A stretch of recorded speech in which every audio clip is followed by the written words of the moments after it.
Jared always brings me notes. But you don't have to bring notes yet.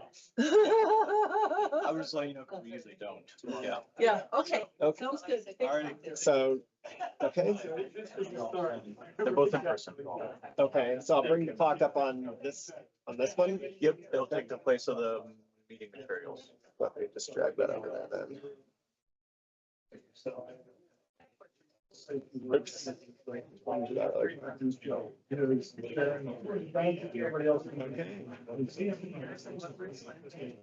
Well,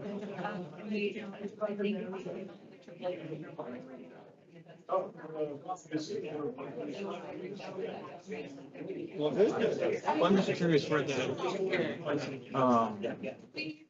if you're picking up audio from someone, I'm wondering who it is. Right. If you just go through the inputs. Yes. Okay. Because yeah, we should just be getting. Oh, it's from here.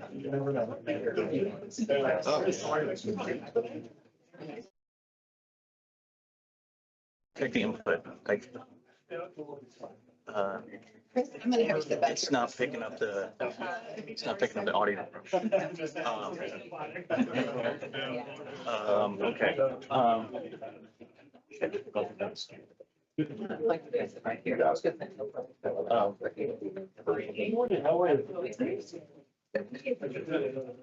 I'm sure you know.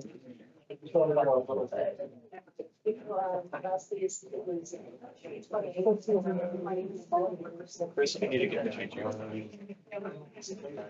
can sit in the end if you want. That's my wife. I can move my. What is happening? I can sit where my computer, I have two seats. It's not a big deal. You deserve I did.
Okay, good morning. Today is Wednesday, June 10th, and we are here for the Pikes Peak Area Council of Governments, our board meeting, and I'll call the meeting to order.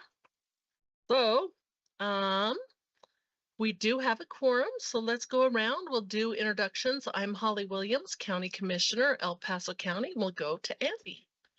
Good morning, Andy Gunning, Executive Director for PPACG. Good morning, George Jones, Mayor of Woodland Park. Good morning, I'm Todd Dixon, Mayor of Green Mountain Falls. Good morning, Dennis Stern, Mayor of Palmer Lake. Good morning, Sharon Thompson, Mayor of Fountain. Good morning, Mayor Mitch LeKind of Monument.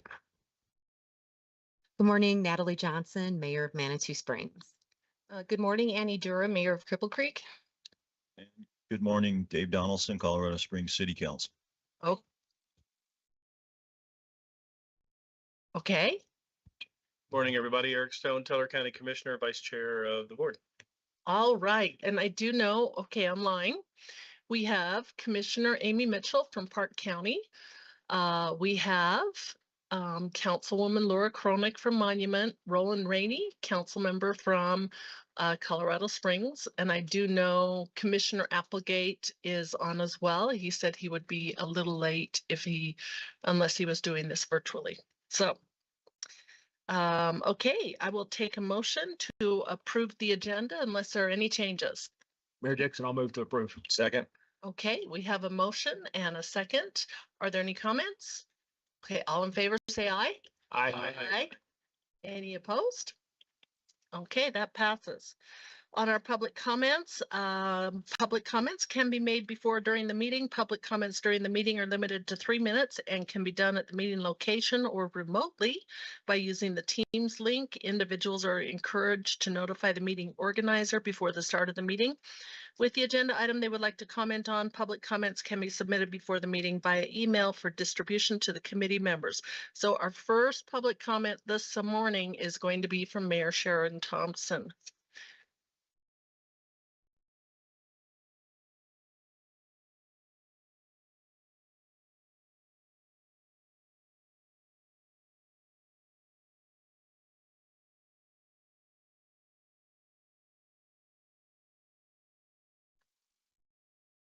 I wanted to take a minute and just come over here. Is this on?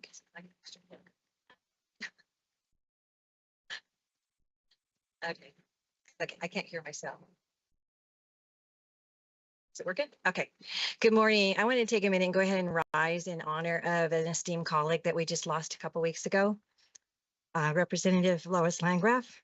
He was my best friend too. She served on Fountain City Council before I was on, but served as a mentor for me. And I had the honor of being her House District Chair for 8 years that she was in the Capitol. We really built a great relationship. Lois is of great loss to our community. She faithfully served House District 21 for 8 years and for the people of Colorado, as well as serving Fountain City Council for 4 years. She championed legislation that made our community safer and stronger, from training the veterans to train their own service dogs pilot program to support veterans living with PTSD. And in this community, she was a strong supporter and behind the Veterans Court that we know a lot of our veterans go through. And she meant to make sure that assault by strangulation was clearly defined in state statute and prosecuted as a serious felony. And she led one of the toughest synthetic marijuana crackdowns in the county. Her legacy is written into Colorado law and carried forward in the veterans, families, and communities that are safer and secure because of her work. She received over 24 awards for different various areas that she did legislation on. And I just wanted to honor her today and see if anybody had anything to say about her, because she was definitely a force to be reckoned with in our community. And you didn't cross her. Very graceful, very gracious person, but you didn't cross her. And I learned a lot from her. And I think a lot of people who are sitting in the offices in El Paso County and around the state are sitting there because of her and her leadership and the mentorship that she passed along to everyone. So thank you. Thank you. And Lois was a good friend of mine as well. She left the beautiful lighted city of Fountain and moved up to my neighborhoods up off of Interquest Parkway. And I loved having her up in my area, but she was always Fountain. Yep. You know, and she just did a fantastic job at everything she did. So I really appreciate her, and she will be greatly missed by both her family, her friends, and the community. Yeah, and the legislative group that we have here, a lot of the things policies that we have in that group were run by her and another former representative. And so, you know, I learned a lot from her on how to do that and how to challenge things. So I think her legacy will be, you know, left. I made it. Okay, thank you. All right. Madam President. if Go I ahead, could, I Councilmember think Donaldson. Sharon was looking for other comments. And I'd just like to say that Lois, from the time I met her, very thoughtful and kind person, and personally encouraged me at times when things were, you know, maybe tough points, which I haven't had too many, but in public life. So very, very sad to hear the news of her passing, but she really is a kind of a role model for those of us in public life. Kind of the grace that she displayed, and again her willingness to share kind words with others and encourage them when they need it. So I will miss her. And Chair Williams, I have a few comments if you can hear me now. I sure can. Go ahead, Councilwoman Williams. I will echo everything that Mayor Thompson said. Lois was a force to be reckoned with, and she was always sweet and kind and caring. On a personal note, really, if she hadn't called me and said, would you like to run for county commissioner in District 3, my life would have taken a clearly different path. So that call will live in my memory forever. And I appreciate that she thought that I had the skills and what it took to continue leading in this community. And thanks to that, I now have a wonderful fiance. And if you want the full story, I can tell you, but Lois will always get credit for that. So both in my public life and in my personal life, Lois played an amazing role, and she will be missed. Commissioner Applegate. Yes, and our prayers go out to the survivors, our friends and our family. I mean, that's who's missing her the most right now. So yeah, prayers to them and blessings for as they go throughout the rest of their life without her. So she will be missed. Okay, anyone else? All right, I think if I'm right, there is a celebration of life on August 11th. So if anyone 15th, if anyone needs additional information, they can reach out to Sharon on that. So thank you very much. And then we have another public comment from Matt Carpenter, celebrating our Colorado at 150, and he's with El Pomar. Good morning. Again, my name is Matt Carpenter with El Pomar Foundation. I have the honor of being the Chief Operating Officer there. And I think you all know that there is an exciting a couple of celebrations happening this year. Some of you may know it's the 250th anniversary of the Declaration of Independence. At the same time, Colorado is celebrating 150 years as our state on August 1st. And the state legislated a commission to support and celebrate this occasion with events, programs, initiatives happening all over Colorado that run the gamut from exhibits, school history curriculum, festivals, printed publications, and many others. El Pomar, along with several other foundations around the state, are supporting the state's commissions for Colorado 150, America 250, as well as individual events and programs around Colorado. What I'd like to talk to you about is the Colorado 150 film. We have some postcards here. We'll put them over on the table so that anyone can have those.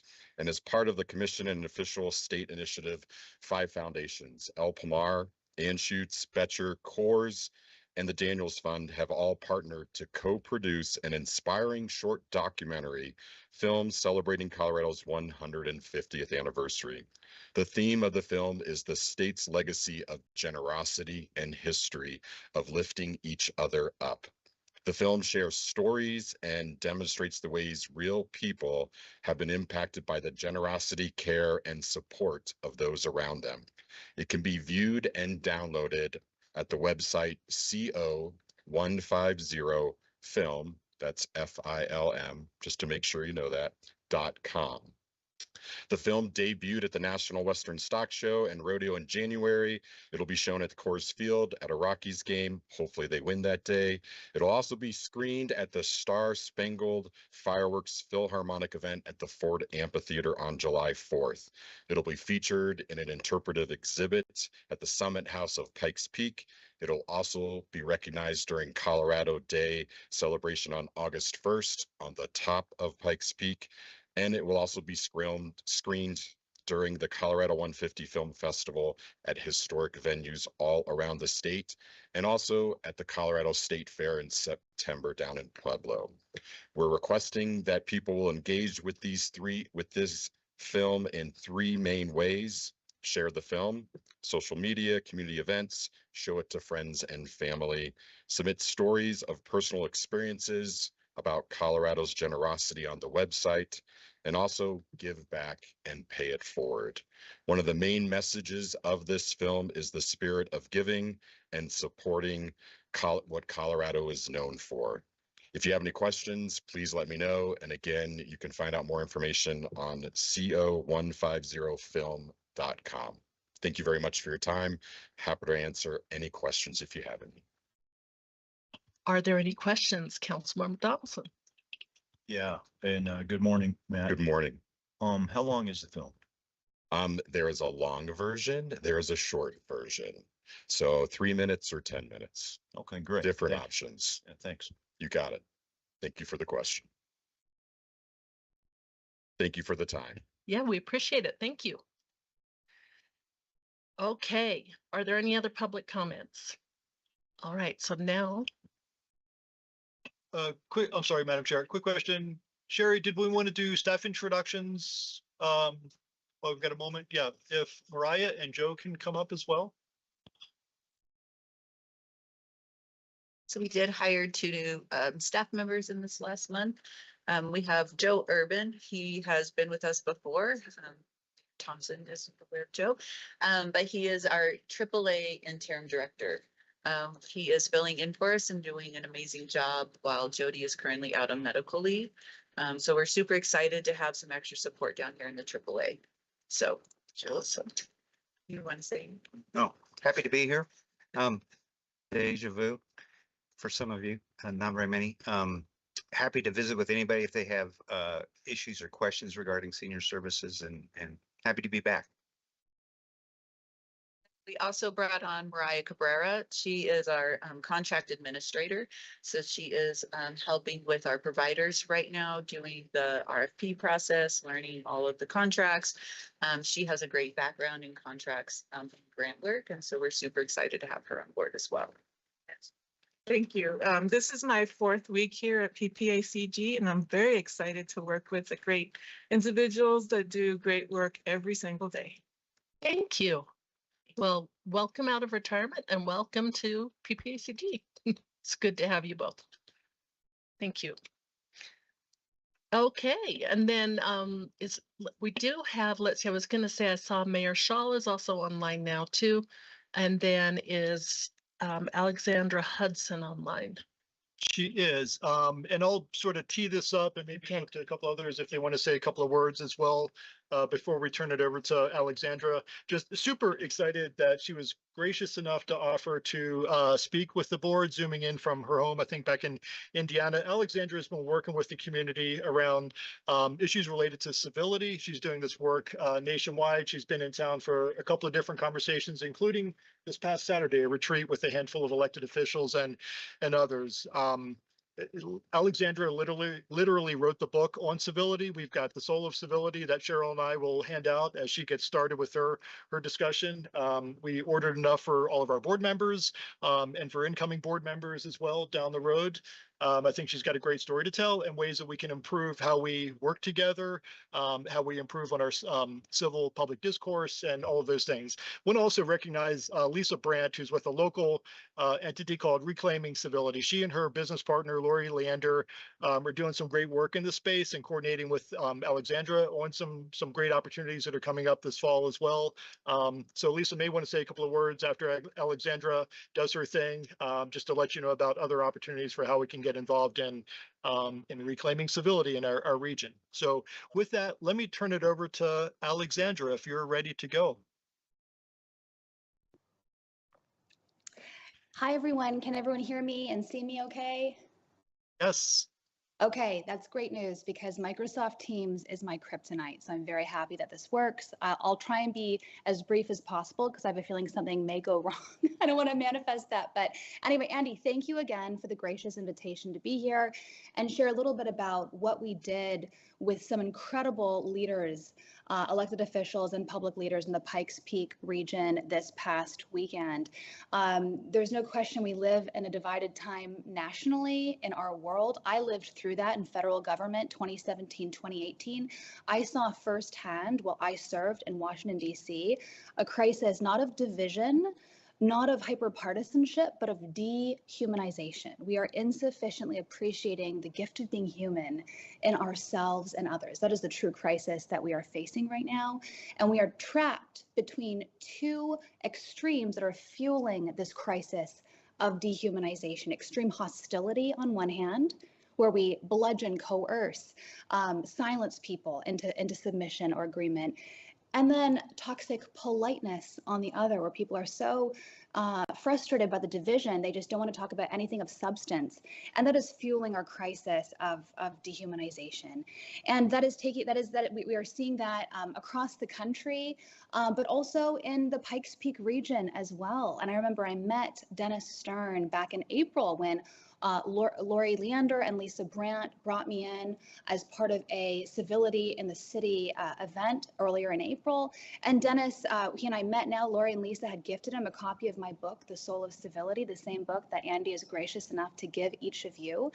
And Dennis said, can you help us? And I said, I don't know. And my goal wouldn't be to eradicate an issue over a gas station. It would be to rebuild the civic muscle, the substrate of democracy and local governance that allows us to not just peacefully coexist across difference, but perhaps even thrive through it. And so we talked about that idea way back in April, and we are so thrilled that just a few weeks ago, some philanthropic funding came through, and I happened to be in Aspen anyways for some other engagements. And so in just a few weeks, Dennis, Mayor Mitch LeKind of Monument, and other community leaders stepped up and said, if this is available, we want to take advantage of it. And we had about 25 public leaders and elected officials for a Civic Renaissance Leadership Retreat in Palmer Lake last weekend, this past weekend, just on Saturday. And there we talked about the challenges of in the region, and we talked about this crisis of dehumanization. And more importantly, we talked about what kind of future do we want to build for this region, for our future generations to inhabit? And we cultivated a vision. We imagined a world where we are thriving through our differences, not just gritting our teeth and enduring differences. And, it's easy to point fingers at different regions, different parts of the country, different parts of the world and say, okay, that's happening there. That will never happen where we are. And yet I would like to focus on how we can build that civic muscle now so we're prepared for crises as they come up. Because this is what I've said to Dennis and other leaders that I work with across the country. If it's not a Buc-ee's issue or a gas station issue now, it might be or a data center now or a mural now. These are all examples in Shelbyville, Indiana, and Bentonville, Arkansas, other communities that I'm working with that are dealing with different crises. It's going to be something else next year. And how are we going to be prepared to navigate this disagreement in the future and do it in a way that doesn't dehumanize? That's the question. We are going to disagree in democracy, but how do we disagree in a way that doesn't dehumanize the other, that doesn't bring out the worst in us and cause us to want to destroy one another, but actually brings out the best in us? So that's my invitation to you. I have a reading guide that I will gift to Andy to share with each of you. Please read this book together, read The Soul of Civility together, not as an end in itself, but with an eye to building, with an eye to co-creation, with an eye to cultivating a culture of flourishing across difference. Invite your community to read it as well. That's what we are doing in Palmer Lake. We have some very gracious philanthropic support from the Pikes Peak region to underwrite a purchase of The Soul of Civility, and a reading of this book in both, you know, pro Buc-ee's and anti Buc-ee's camp, of both sides. And that's what's beautiful about what happened last weekend. We had people on both sides of the divide present, to just, you know, not solve all of our problems, but to start a conversation about what a flourishing Pikes Peak region, Tri-Lakes region might look like here. And so that's my invitation to you. Thank you again to Dennis for hosting us at the retreat last weekend, and Mitch and Monument, and members of your council and community who came. Thankful for your generous support in caring for this work of not just how we can endure difference, but how we might actually thrive through it. So this is an active conversation. We'd love you to be part of this conversation. What is the future you want for your region? And read this book with an eye to building. We talked about porching, you know, this metaphor that we can't control others, we can only control ourselves. So I love this visual of porching book reading groups across the Pikes Peak region. And so that is the invitation. And thank you again to Andy for the invitation to share this with you, what we did this last weekend. I do have a recap video from our videographer coming that I'll be happy to share. So you guys, so those of you were all invited to join. I know it was last minute, and so I understand many of you were not able to come. We're planning to do this again in September, and so we'd love to get those dates on your calendar now, so you can plan to be there and rest and cultivate community with your peers and other governments, other city governments that care about this work of flourishing across difference, that care about civility grounded in human dignity, not just politeness, manners, etiquette. Those can be nice. Those will never be enough to help us grapple with our deep differences. So again, thank you again for the opportunity to share this vision with you. Reach out to me anytime with ideas you have for how this work can serve your community. It's an active conversation, an active experiment. Can this vision of civility grounded in human dignity help communities who are divided now thrive across difference? I'm excited to find out and excited to get to know each of you as we perhaps see this work take root in your community. Super. Thank you, Lexi. That was super. Going to look to maybe the two mayors that hosted this past weekend, see if they want to say a couple of words. But then Lisa, if you wanted to come up and say a few words about what's coming up in September. But Mayor Stern, Mayor LaKine hosted the retreat. Thank you, Andy. I do want to give my monumental thanks to Lexi. She, it was, as she said, very short notice. I sent emails to everyone on the board and understand completely that it was too short of notice, but hopefully what she'll do in September will be something that everybody can get on their calendar. I'm forgetting whether or not I think she said this is basically, this is not the end all. Last weekend wasn't the end all of everything. It was a beginning.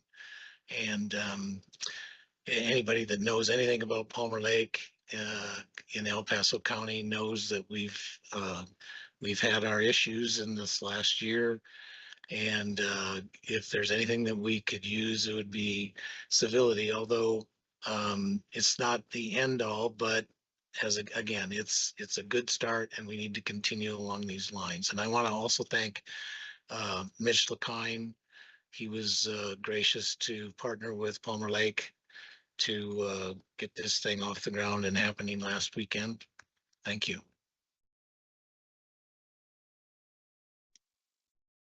Well, I, for one, enjoyed the session. I really wish we would have had a bigger turnout, but given the timing, we'll take what we can get. I think if you've had the opportunity to attend any of the civility sessions that have been done in and around the Pikes Peak region, and any ones that come up in the future, highly recommended. Certainly there's a lot of federal in the online spaces and the media, and this gives you some focus and some guidance on how you can possibly rethink things before speaking. Yeah, I took some pot shots for partnering up, but I see no reason why Monument and Palmer Lake should not be joined at the hip and continue going forward with um, communicating properly. So I enjoyed it and I'm looking forward to the next session. Go ahead, Lisa.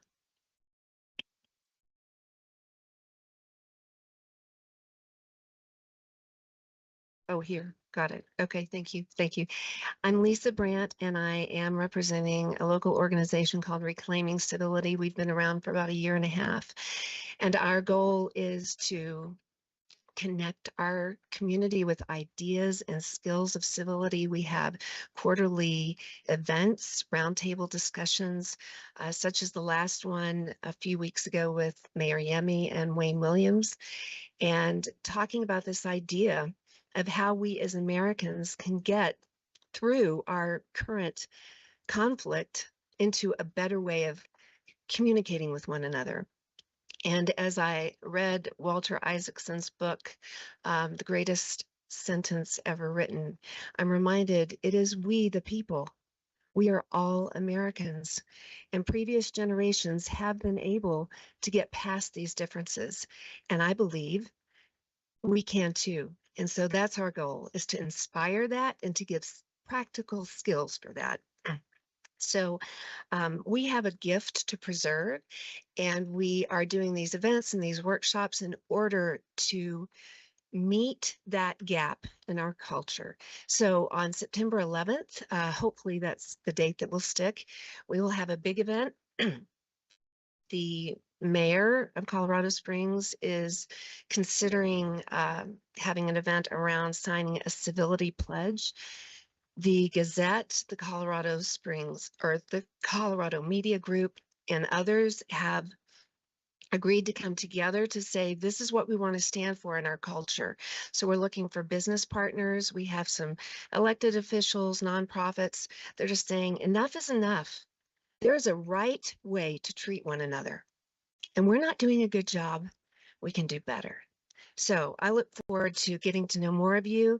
And I just want to finish with, I know that many of you are here with a heart to serve. Thank you. I appreciate your service. Thank you. Yeah, I can just wrap it up. I know that same Wayne Williams that I'm married to tells a story about Thomas Jefferson and John Adams debating each other in Virginia.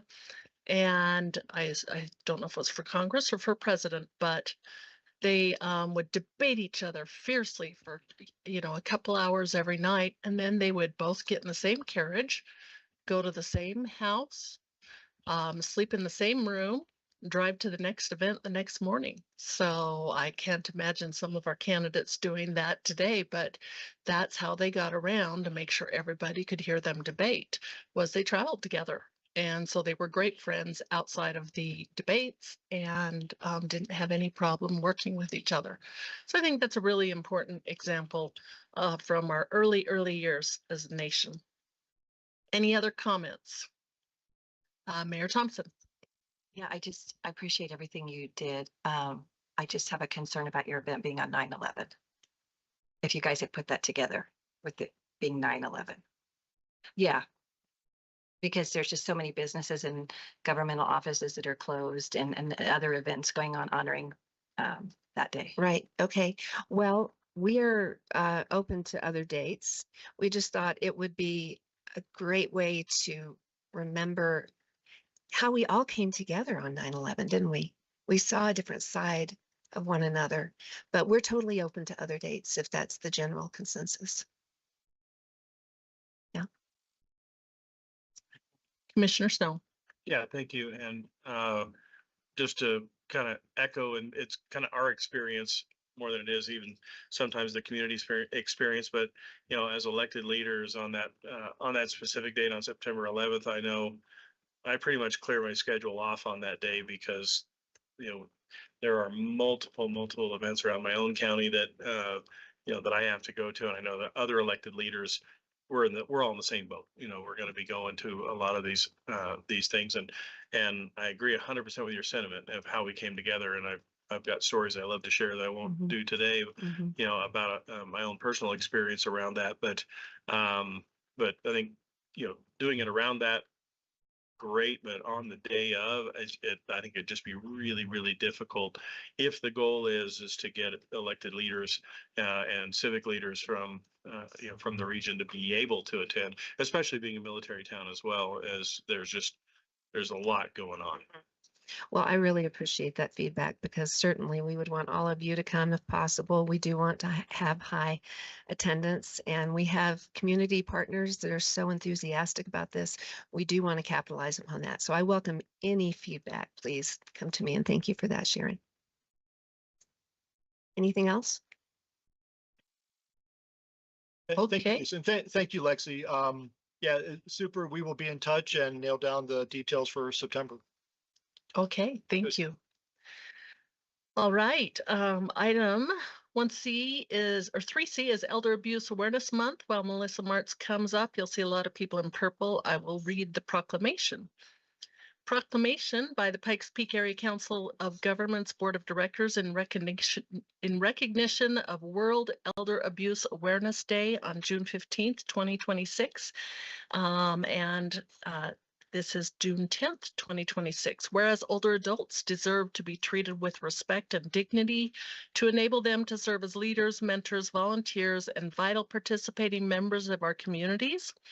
Whereas in 2006, the International Network for the Prevention of Elder Abuse, in support of the United Nations International Plan of Action, proclaimed a day to recognize the significance of elder abuse as a public health and human rights issue. And whereas 2026 marks the 20th annual World Elder Abuse Awareness Day, its recognition will promote a better understanding of abuse and neglect of older adults. And whereas the National Center on Elder Abuse and the Pikes Peak Area Council of Governments recognize the importance of taking action to raise awareness, prevent and address elder abuse. And whereas as our population lives longer, we are presented with an opportunity to think about our collective needs and future as a nation. And whereas ageism and social isolation are major causes of elder abuse in the United States, and whereas recognizing that it is up to all of us to ensure that proper social structures exist so people can retain community and societal connections,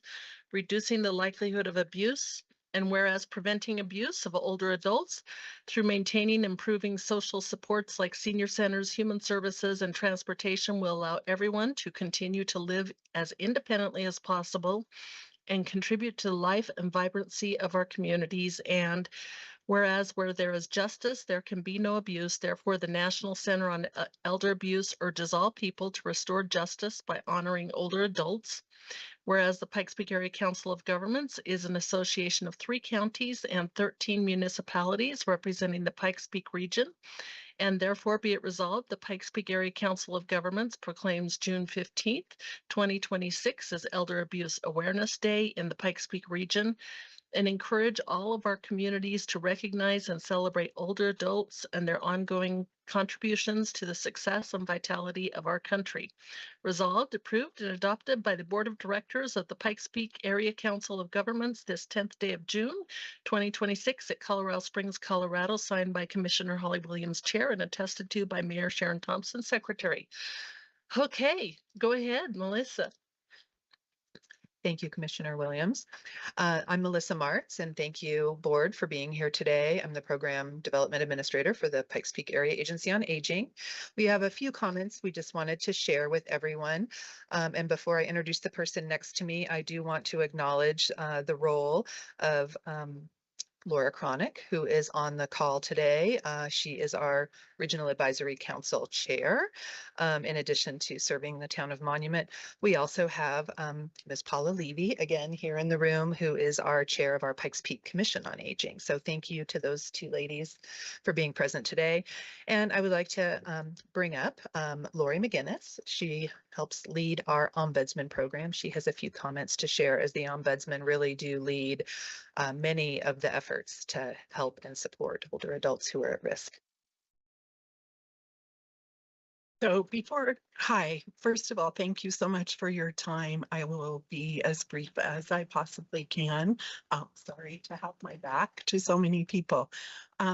Before I start talking a little bit about abuse, I just wanted to tell you a little bit about the Ombudsman program in case you don't know. Our regulations are outlined in the Older Americans Act, and we are advocates for people who live in long-term care facility. And our advocacy pertains to issues anything from dietary concerns to sexual assault or physical assault, financial exploitation, or theft. So a wide range of things that we deal with on a daily basis.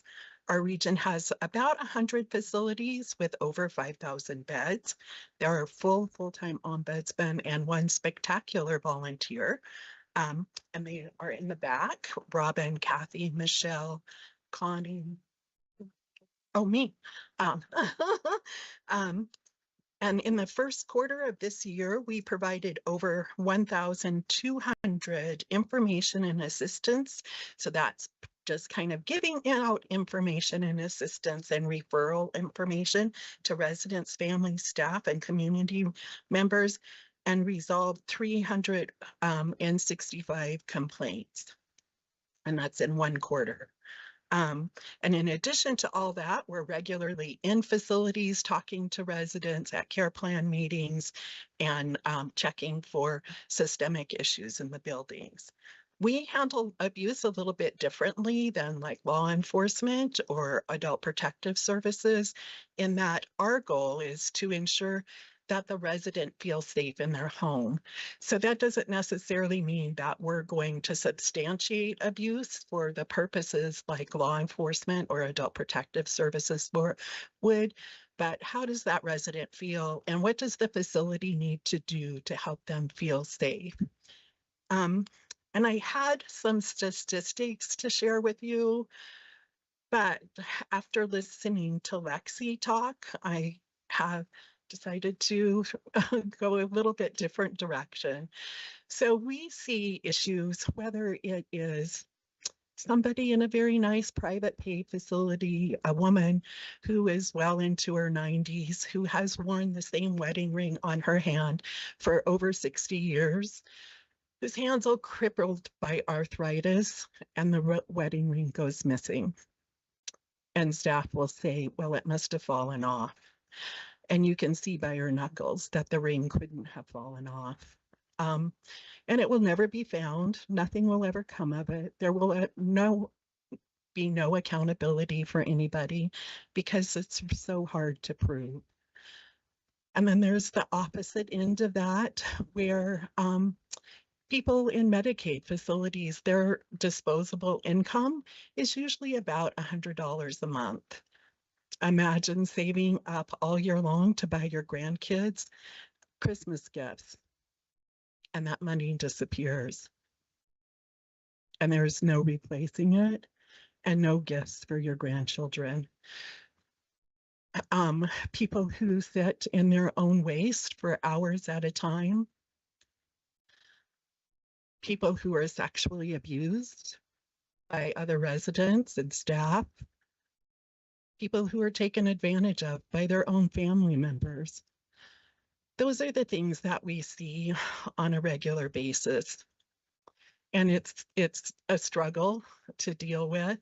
I get a little emotional just talking about it, thinking about it. But when Lexi talked about the crisis of dehumanization, she gave words to what we have been seeing on an increasing amount in long-term care. The amount of anger from staff, from families, and other helping professions is increasing. And so I really appreciate Lexi's comments about talks on civilized conversations. And I look forward to buying her book and hosting a porch book reading group, except it'll be on a deck and probably with some cocktails, but and maybe a few dogs. But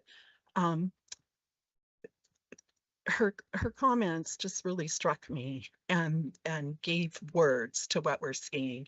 It's getting harder and harder to resolve cases in a civilized manner. People are angry, frustrated.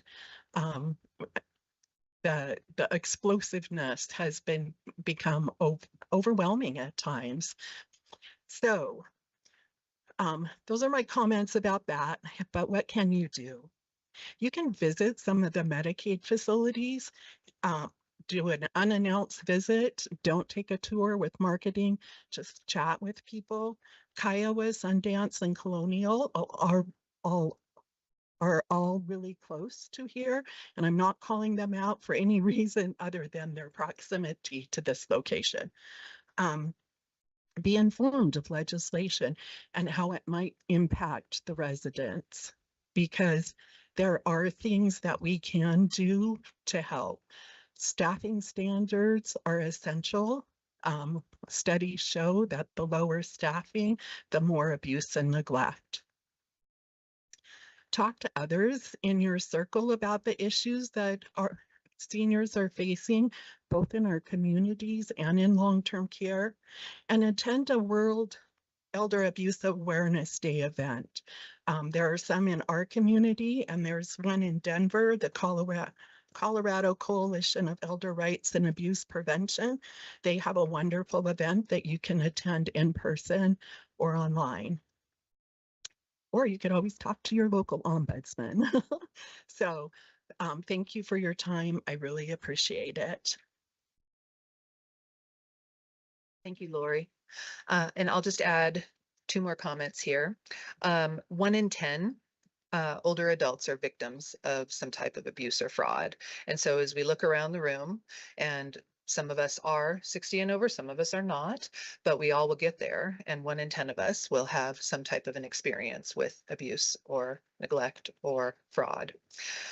In our community tomorrow, the Pikes Peak Elder Abuse Coalition and Ent Federal Credit Union are hosting an event up at the Ent place up there on the north side of our county. And so I'll put this flyer out for folks to have.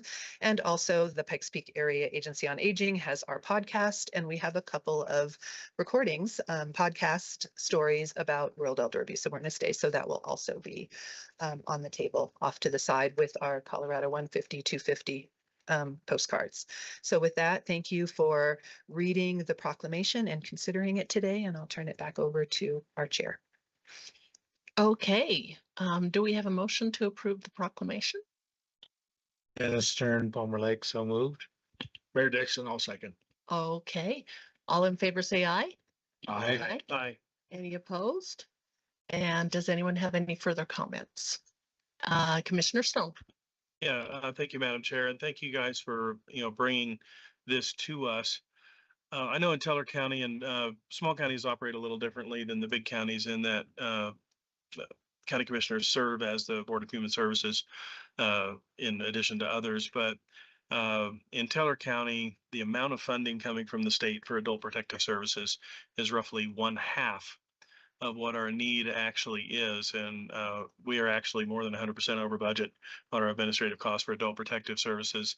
And our coordinator within our county, when we did a similar declaration at our meeting 2 weeks ago, kind of broke with tradition and spoke very directly to there has to be more funding. So as we move to the next legislative session and successive legislative sessions, I think we need to be very united in our voice and maybe in our legislative priorities to shine a brighter light on the need for greater funding for adult protective services.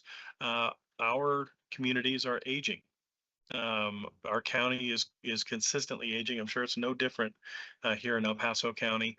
And we have a duty and responsibility, and we need to make the legislature understand that. Not just what we can do individually, but I think also there's a lot of people, we wouldn't need ombudsmen if people weren't alone and without support. And there's too much of that out there. And so I just wanted to state, as an organization, as we look forward to what our priorities are, I think that needs to be one of our top priorities moving into the next legislative session. We need to remember, when the state says they have no money, it's not true. They have $50 billion. What they have is a problem with their priorities. And I think that our at-risk senior population should be as high a priority as our youth populations are. Thank you. Okay, any other comments? Madam Chair, if I was, Andy. I'm sorry, I was going to mention this a little bit later under legislative, but it's sort of timely now. Got invited to a roundtable discussion with Congresswoman Brittany Pedersen coming up next week. It's up in Park County, and it's not specific to long-term care facilities and needs there, but it's about serving our seniors in rural parts of our community. But crunching the numbers recently, we've basically taken a 25% funding cut for all of senior services for our programs. And that is pretty alarming. I'm comparing that to what we got back in 2018, 2019. You factor in inflation, and it's a 25% cut in services while the population has grown extraordinarily. So just wanted to tag that onto your comment. And absolutely, as we gear up for the next legislative session, we need to work with our fellow AAAs across the state and really make this a priority. Okay, thank you for your comments, and everybody who's wearing purple today, thank you very much. We appreciate you and all the work you do for our community. Our military installation reports. We will go to Fort Carson first. Dave Tookmanian. Hey, good morning. Thank you, Madam Chair, ladies and gentlemen. It's been a little while, so I'm glad to be back. Just a couple updates this morning, ma'am. So the installation just recently, well, the installation for ID really just recently finished Ivy Mass, Operation Ivy Mass down at Pinyon Canyon Maneuver Site. This was one of the largest operations that we've done down at Pinyon Canyon in the last 20 years. It involved just shy of 10,000 soldiers. And, you know, that's a lot of folks, obviously. And you can imagine the logistics that goes behind something like that. The other fantastic thing about this is it's the first time that we've ever shot artillery rounds down at Pinyon Canyon, and so we're super excited about the ability that we have now to enhance our training down there. And so that just wrapped up, and that was kind of in preparation for a division exercise out at Fort Irwin, California, at the National Training Center. And so you'll probably see a lot of rail traffic in the next couple of weeks. So anticipate that. Next, you might have seen last week on the news, we just cut the ribbon on Carson Connector. That's our new on-post, on-demand, fare-free shuttle service.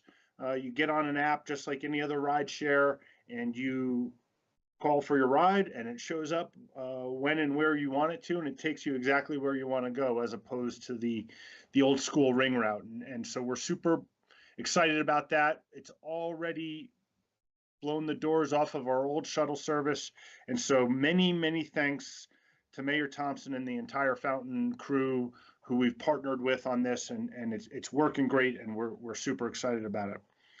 Next, coming up in August, we have our installation planning board, which is a day event, or not a day, it's actually about an hour, but it's an annual event, and many of you will be invited to that.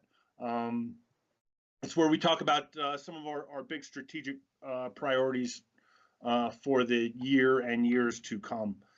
And then finally, it's already time to say goodbye to Colonel Oxenvog. We'll be welcoming a new garrison commander in August, and we'll be sure to send out information about that as soon as we have it. So with that, Madam Chair, I thank you, and I'm open for any questions. Any questions? Okay, thank you, Dave. We also have Amy Kelly with the Air Force Academy. All right, go ahead, Amy. Good morning. I don't know if I can turn on my camera myself, but oh, here we go. Great. Hi, good morning, Madam Chair. Amy Kelly. I'm the Community Initiatives Director at the Air Force Academy. Thank you for the opportunity to give a brief report. On May 28th, we hosted our our big event, our Super Bowl, if you will. It was our graduation where we graduated 931 cadets, now second lieutenants in the Air Force and Space Force. It went very well. We had a week to pause and catch our breaths, and now we're back in the swing of things with summer programs, summer training. We're gearing up for in-processing day on the 24th of June, which is one of our big events of the year. And then I wanted to highlight on behalf of my fellow installations and certainly many people here in the room, a very important milestone, a designation.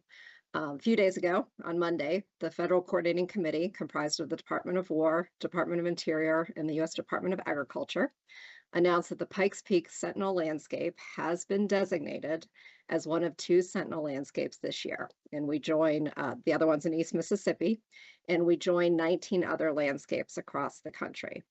So the Sentinel Landscape Program is authorized in United States Code and was established in 2013 by the Department of War, Department of Interior, and Department of Agriculture.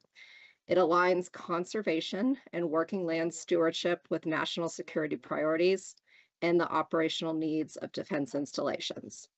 Our effort here locally has been more than 3 years in the making, and the landscape is 2.6 million acres. It's centered on Pikes Peak. It includes all of El Paso and Teller counties and parts of Elbert, Pueblo, Fremont, and Douglas counties. It's comprised of 5 military installations and dozens of federal, state, and local agencies and nonprofit conservation groups. The Air Force Academy will serve as the lead installation for this Sentinel landscape. So what it does is it enables partners to work together and be able to multiply our impact in accomplishing landscape scale, very large, broad projects for environmental stewardship, energy and water security, and compatible development. Since the program's inception in 2013, there's been more than $1.7 billion in combined federal, state, local, and private investments to date. They directly support military readiness by safeguarding our key training corridors, reducing encroachment pressures around the bases, and strengthening landscape resilience around our high priority installations. So we're very excited that this has been designated. I expect to see some more press about it this week, and a huge thank you to certainly many of the counties in the room. El Pobar Foundation also assisted with an applicant coordinator, and we've been really working hard to make this a reality. And what this brings us is the ability to, as a region, go after different grants for our objectives with regard to compatible development, habitat, energy and water resilience, watershed health, and wildfire mitigation, and also to leverage grants of different agencies together in terms of matching grants. So we're very excited, and a huge thanks to everyone involved, and more will be coming as we continue to get organized and roll this out. Okay, thank you. Are there any questions? And congratulations.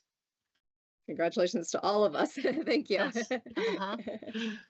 Okay, so thank you very much. We appreciate the update. And I don't see Jeff Bond with Space Force Delta. He had a conflict. I think a family emergency came up. So Mr. Bond could not join us today, but he did send along a couple of comments he wanted to provide. If I could just take 30 seconds.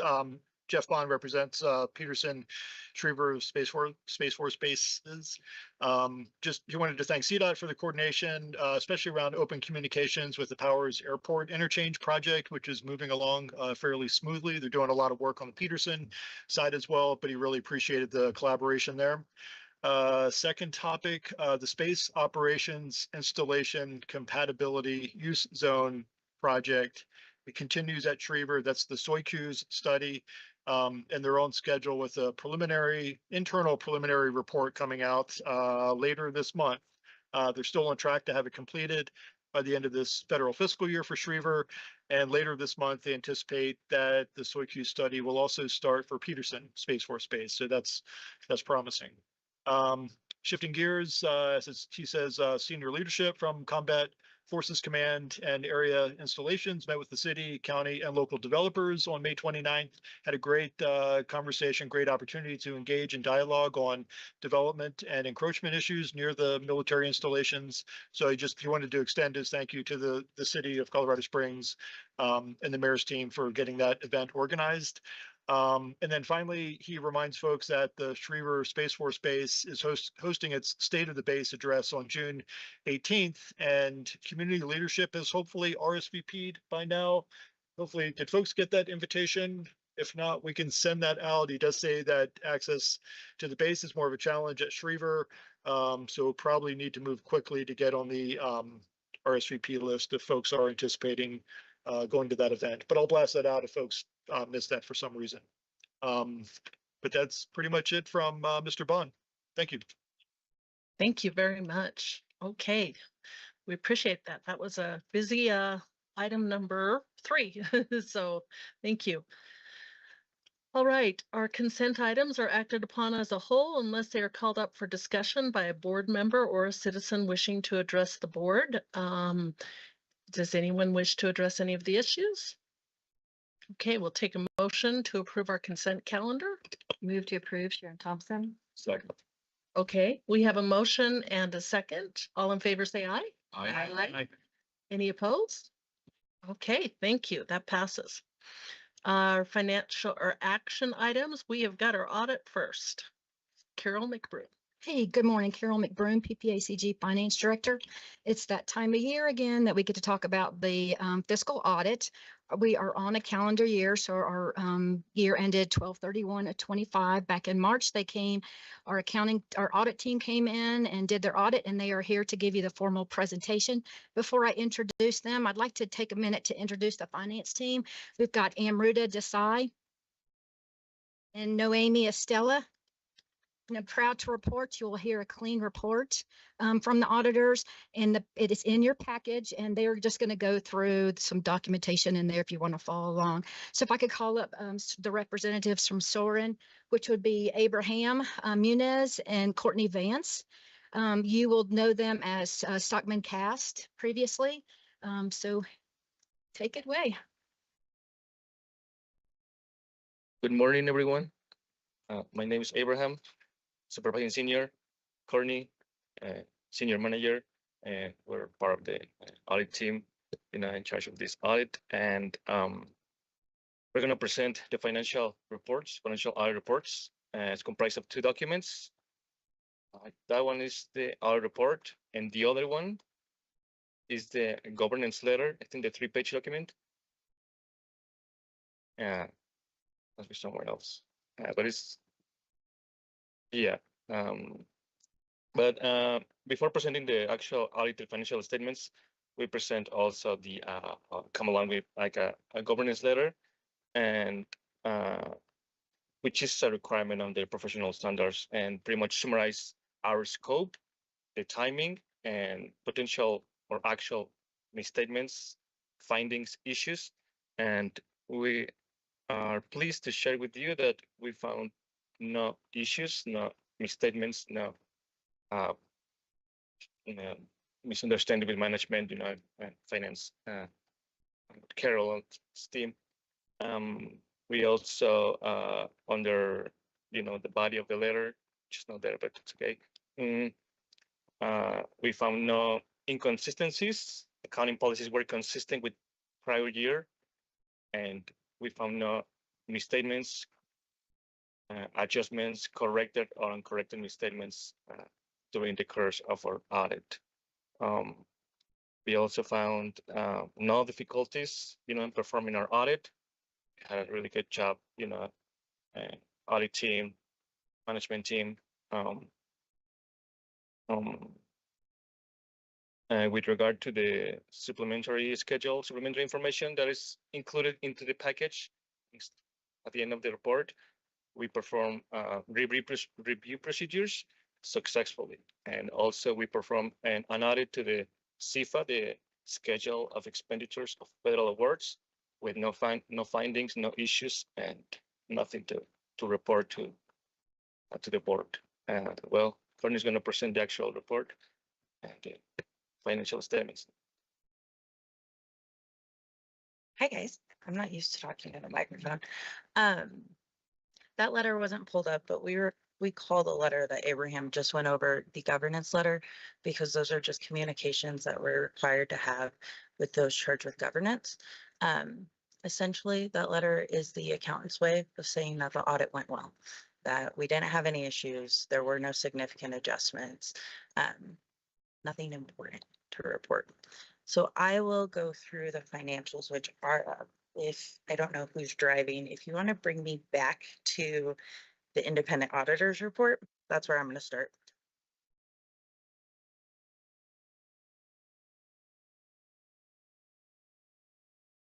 It should be the third page.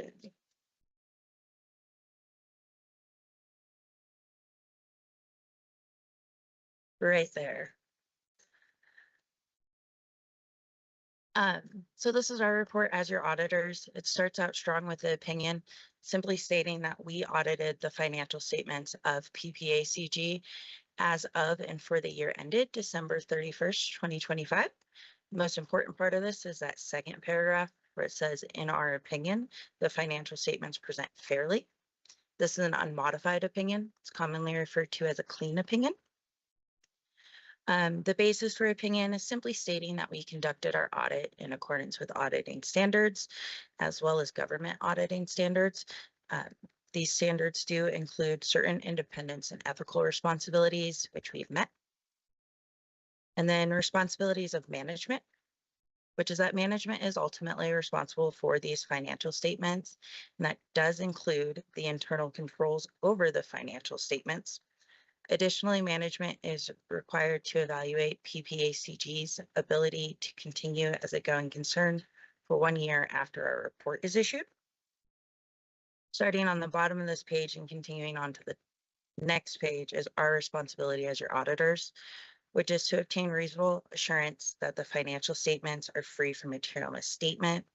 The second part of this also lists out some of the requirements that we met to ensure that the audit was conducted in accordance with standards, as well as some of those required communications. Down at the bottom of this, the report on required supplemental information. This paragraph is simply stating that the management's discussion and analysis, or MD&A, and the budgetary comparison are required by the Governmental Accounting Standards Board. We do apply certain limited procedures to this information, which includes inquiries and comparing the information for consistency. However, we do not express an opinion on either of these. And on the top of the next page, report on other supplemental information. This is in reference to the CFA, or the Schedule of Expenditures of Federal Awards, which we do perform audit procedures on. And the most important part of this paragraph is that last sentence that says, in our opinion, the CFA is fairly stated. Again, this would be an unmodified or clean opinion. That last paragraph is simply stating that we did also issue some reports related to the government auditing standards, which I'll cover at the end of this. Starting on page 4 and continuing through page 7 is the MD&A. This is intended to provide a plain language overview of PPACG's financial results and the overall financial health. This is through the eyes of management. It also explains some significant changes in operations, financial position, or economic factors so that readers can better understand the information. I will not cover this information. However, I will start on page 7, where we get into the financial statements themselves. I'll just cover some of the big changes from this year compared to last year. This first statement is your statement of net position. If we stole for-profit terminology, this would be your balance sheet. This is the government-wide statement, which are on the accrual basis of accounting. Total assets were about $5,700,000. This is an increase of about $620,000 from last year. The bulk of that increase is seen in the first 2 lines. Cash and restricted cash increased about $850,000. It's largely due to net income during the year, as well as the collection of some of your prior year grants and accounts receivable. So we can also see that those receivables decreased about $210,000. Additionally, capital assets decreased about 60,000. This was just due to depreciation expense exceeding your current year purchases of capital assets. Total liabilities were about 1,270,000. This was a decrease of about 60,000. That's just largely due to the timing of payments at year end. If we were to take total assets less total liabilities, we get your total net position, which is about 4,430,000. This is an increase of about 680,000. That's due entirely to net income this year, which we can see on your next statement. The statement of activities. Again, if we stole for-profit terminology, this would be your income statement. That third line from the bottom is the change in net position, which is about 683,000, or your net income. Kind of big changes for the year. Total program revenues were about 11,600,000. This is an increase of about 290,000 from last year, primarily due to new grants and local support received during the year. Direct and indirect expenses were about 11,480,000. This was an increase of about 240,000. A lot of those increases are due to the expenses being on a reimbursement basis. So as your revenues increase, so did the expenses. Your general revenues consisting of member dues and investment income were fairly consistent with the prior year. Then starting on the next page, we have the government fund statements. These are on a modified accrual basis of accounting, which is just slightly different than the government-wide statements. The big difference here is in total assets. You do not include capital assets on the governmental fund. And then total liabilities, you exclude the compensated absences payable. Then the next page is a reconciliation of that governmental fund back to the government-wide statements that again just shows that both the capital assets and the compensated absences were excluded. The next page is the statement of revenues and expenditures and changes in fund balances, again for the governmental fund. The big changes in this report would be that depreciation expense is not included in here, and that capital outlays or purchases of capital assets is included in here. There's also a little bit of difference in the expenditures based on the change in those compensated absences payable. I did want to point out the fund balance this year. There's also a footnote at the end of the financial statements for the fund balance that says beginning as previously reported versus the prior period adjustment. Capital assets were inadvertently included in the fund financial statements for the 2024 statements, resulting in an overstatement of both the total assets and the fund balances of about 1,134,000. So this has been updated this year. There was no impact on the government-wide statements. The next page, again, is a reconciliation from the governmental fund back to the government-wide statements. And then starting on page 13, we have the notes to the financial statements themselves.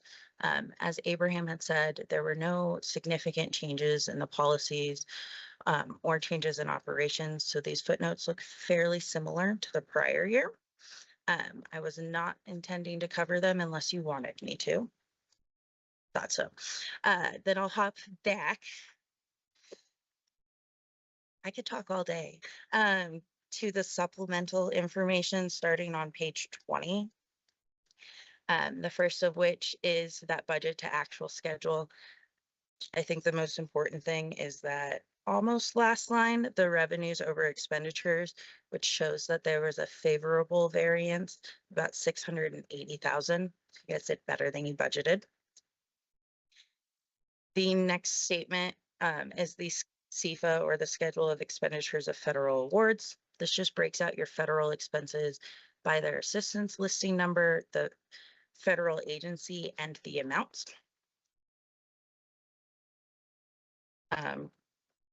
This continues on until we get to the total, and then on the next page, there's also the notes to the CFA. And this just discloses the accounting policies related to the CFA, as well as the amounts provided to subrecipients.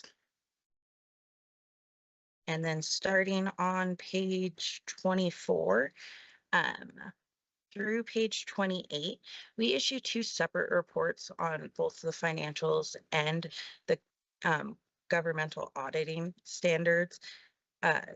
There's one related to internal controls. There's another one related to your major programs. This is best summarized on page 29.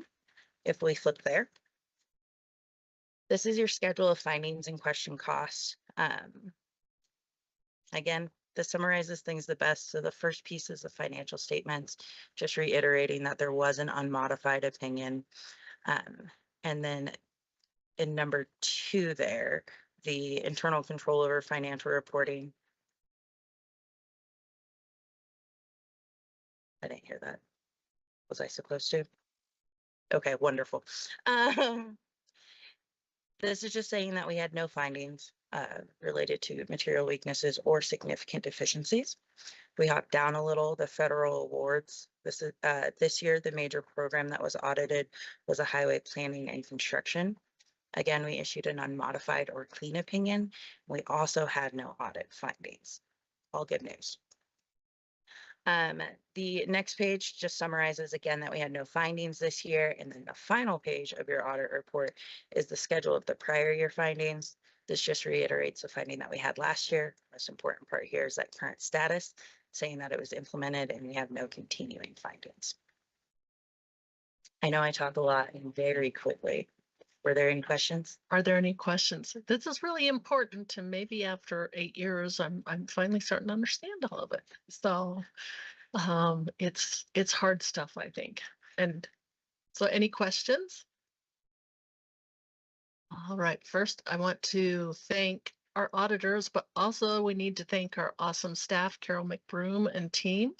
As well as I think we've had committees before to address procedures, and we appreciate the members who've served on that. And so we really appreciate the hard work that goes into this, because this is one of the major things we do when it comes to transparency about our finances and making sure everything goes okay. So with that, is there a motion to approve the audit? Mayor Dixon, I'll move to approve the financial audit. Second? Second. We have a motion and a second. All in favor, say aye. Aye. Any opposed? Okay, thank you very much. Thank We you. appreciate it. We appreciate the opportunity. Yes. Okay, we're going to go on to our legislative report. Jared Werner, we also have Ed and Jennifer here. Good morning, everyone. And with that introduction, I'm going to pass it straight off to Ed and Jennifer. I think most of you are aware, but at the state capitol, we do engage the services of a lobbying firm. And now I think wrapping up the second session, it is Bowditch and Castle. We got the 2 principals, Ed and Jennifer. I will get out of the way. Go ahead. Thank you, Jared.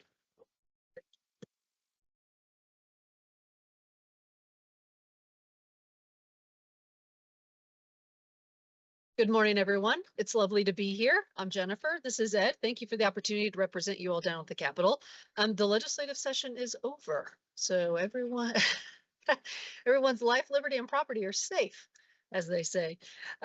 So we'll give a general overview of the session and talk about some specific bills that we tracked and worked on behalf of PPACG. Just to kind of set the stage a little bit, so the legislative session did end on May 13th on a Wednesday. So the session went a full 120 days. We had the Democratic trifecta again, with the Democrats holding quite a large majority in both the House and the Senate. And then we had a Democratic governor in Jared Polis. There were 7 new members of the legislature due to vacancies. And we had a total of 626 bills that were introduced, and about roughly 400 or so of those bills passed. The governor does have 30 days until the end of the legislative session, which is in 2 days, I think, until June 12th, to either sign, veto, or let a bill become law without his signature. He has so far vetoed a handful of bills. There could be a few more. So we'll kind of see what happens here in the next couple of days with his action on bills. Some of the themes of the legislative session this year, one of the big things, as Ed likes to say, there ain't no money. That did prevent a lot of legislation from being introduced and also prevented a lot of legislation from passing that had some sort of state impact. That's not to say, though, that bills did not pass, bills that were introduced that did not pass down unfunded mandates. That seems to be sometimes the solution that the state has introducing legislation. There was a lot of election year discord, with 2026 being an election year and a big one at that. We did see some hostilities between both of the parties. We also saw hostilities within each of the parties as well, too. So there was a lot of reaction to what is taking place at the federal level. So we did see several pieces of legislation that were introduced to kind of combat some of the things that are happening at the national level, protecting certain classes of individuals, that kind of thing. There were a few bills. There were also, well, one that was introduced, two that were going to be introduced that would deter ballot measures from coming in 2026. We did take action on one of those bills. The other, or I guess the one bill that was introduced, the other two ended up not being introduced at all. I'll talk about a few specific bills, and we'll talk a little bit about a few more, and then talk about some of the budget issues that the state had. So land use, as one of our issues, maintaining local control. Of course, we did see some bills introduced in that space. It was a big year for affordable housing.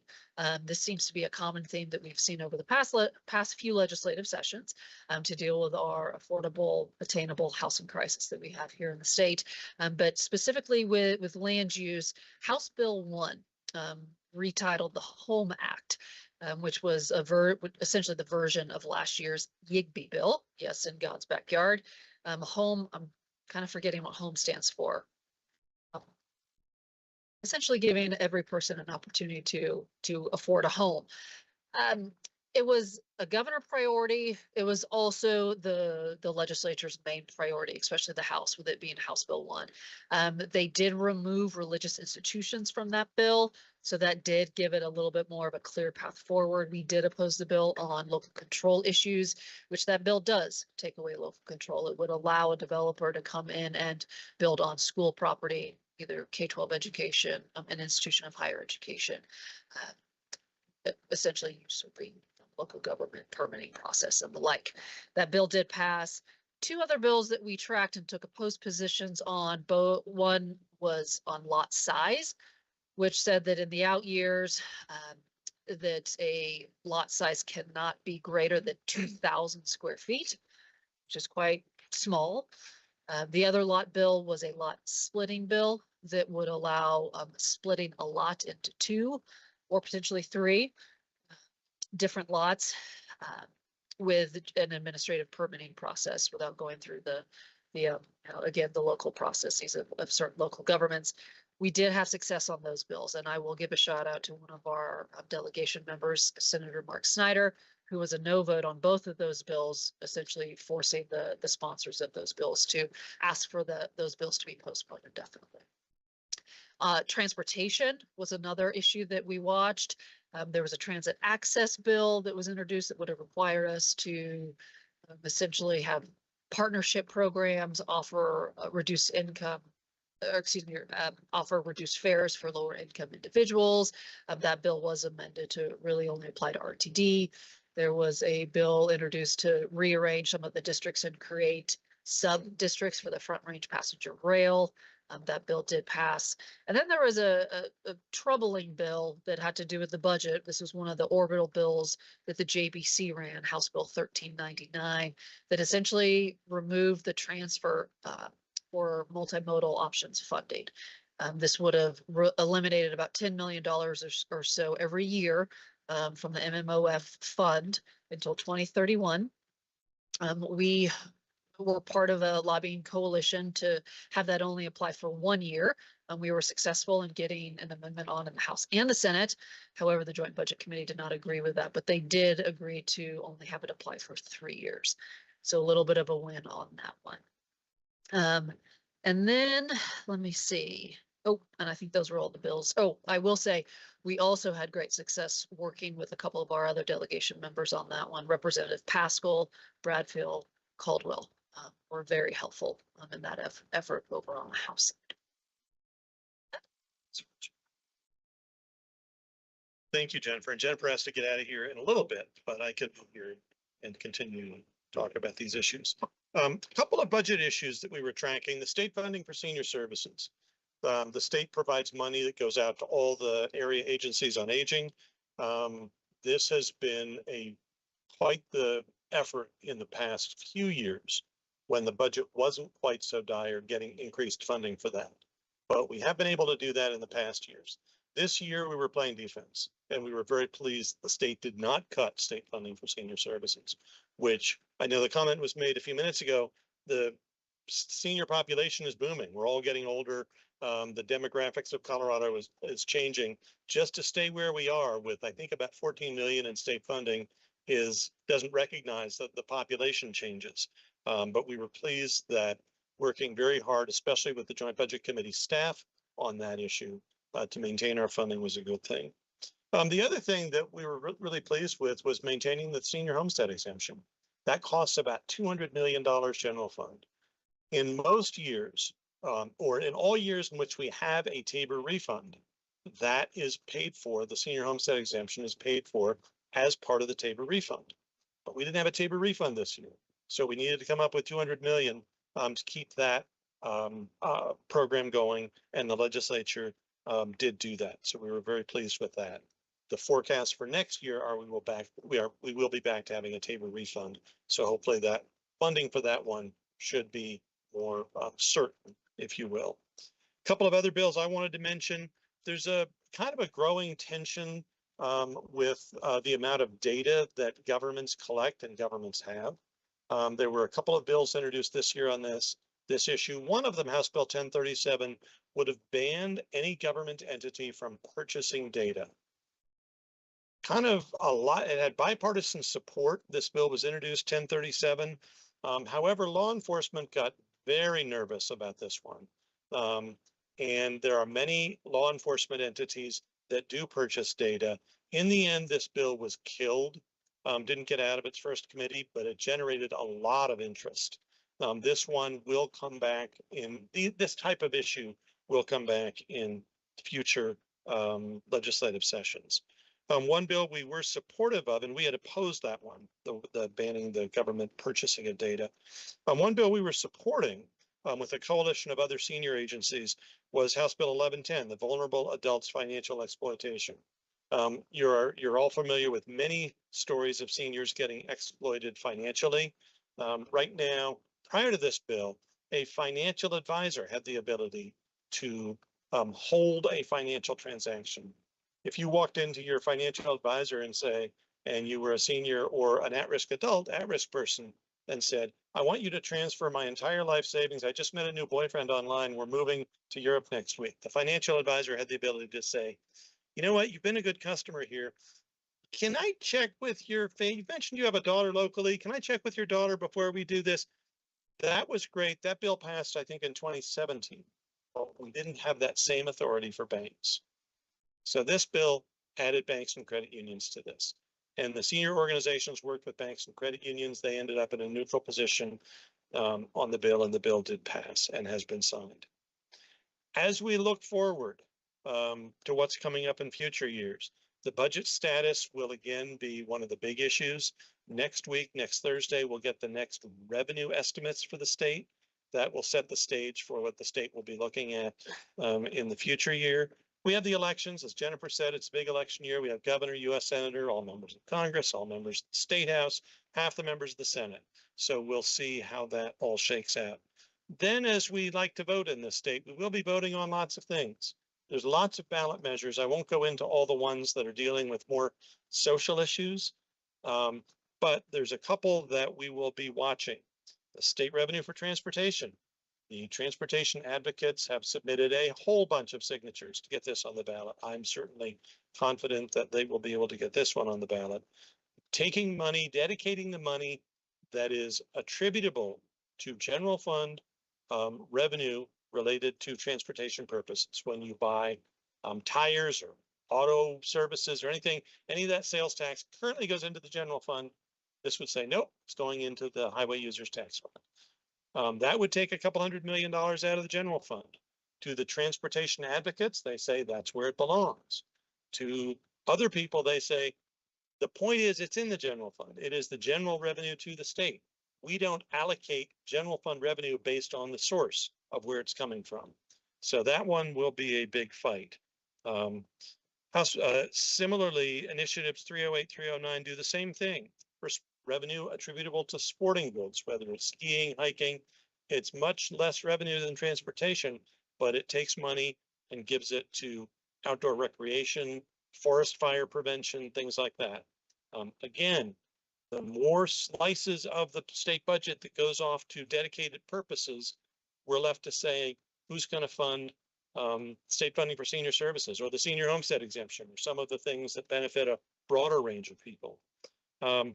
Finally, we have a graduated income tax proposal that would provide more money to the state if it's passed. I think this one has a long way to go before getting on the ballot.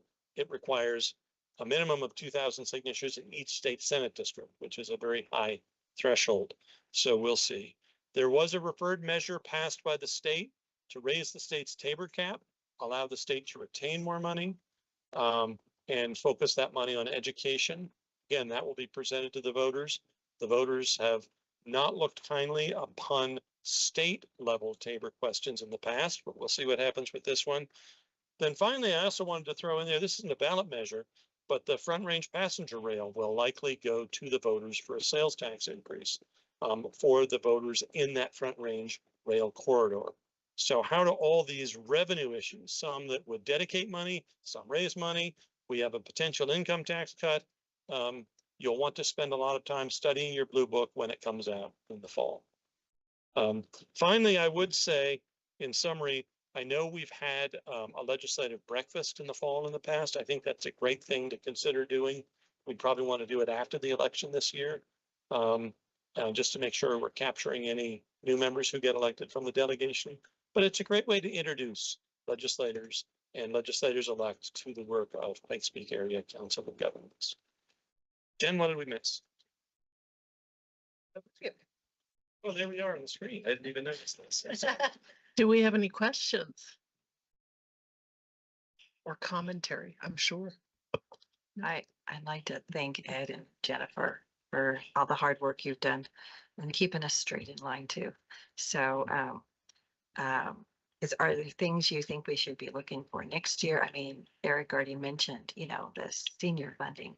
They've known we're coming for years because I'm the tail end of the baby boomers and getting there a few weeks. So it's not like they had to build elementary schools for us. They had to build high schools for us. They know we're coming, right? And here we are. So, but thank you for all your hard work. I really, really appreciate it, especially towards the end. That was crazy stuff. But I found a book, since you mentioned Front Range Passenger Rail, I'll talk about it now. It's available at the library. And it's called Romance on the Rails, Why the Passenger Trains We Love Are Not the Transportation We Need. So this is available at Pikes Peak Library District if you read it. I'm picking out some of the chapters. There's a ton of history on it. But I loved the comment that most passenger rails, for the amount of money they use and the ridership they get, they could buy each rider a Prius and they could ride the rail. So think of that when you're voting. So great book and good information. But so I'm sure we'll be in the battle with that when we come back around. But I like your idea of postponing the breakfast till after the election, maybe right before Thanksgiving or something, before people take off for the holidays. But thank you to our two fearless leaders in the legislative group this year. And thankful we didn't have to have extra meetings this year. So thank you. And the question go ahead, Councilmember Donaldson. Be happy to wait. Well, mine always is, when are we going to get the amendment to the state constitution that limits the number of the bills these guys can carry? Because I think it should be one a session. So,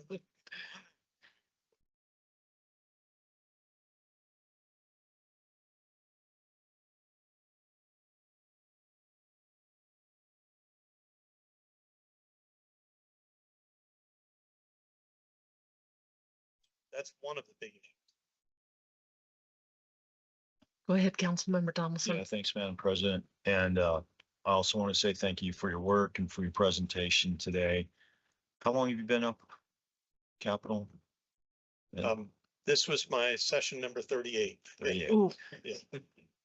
Do you see signs that should give us hope that things are going to turn in a more logical direction or more beneficial direction for the state in terms of crime or legislation on crime, roads, the economy? That is an excellent question, and I'll say this. When you were looking at us saying, how long have you worked at the Capitol? I'm assuming you were looking at me and not Jenny. Well, I thought you'd But, jump on that, but I have worked at 18 years. 18 years. 13 of those law. Freshman for here, but Baby. the pendulum does swing. And there are some very good people in both parties and both houses who are there for the right reasons. And I'll go back to Lois Landgraf, was certainly there for the right reasons and was an excellent legislator. And there are good people who are elected. And then there are people, and I don't mean to step too far out of my role here, who seem to have an agenda. I don't know how quickly things may change, but the pendulum does swing. It will be a very different year with Governor Polis gone. He was very much of a presence in the legislative process, more so than any other governor that I've seen at the Capitol. His staff would be up on the second floor telling legislators exactly what needed to happen on specific bills. That was a very different model than we've seen with previous governors. So who knows how any of the many candidates who are running, whomever is elected, it will be tough to jump right in. You're elected in early November. You take office, you're trying to get your team together, and the legislative process is already up and going. So that's a long, I don't know if I answered your question, but you did, you touched on it. So I appreciate that. I'll limit myself. Commissioner Stone.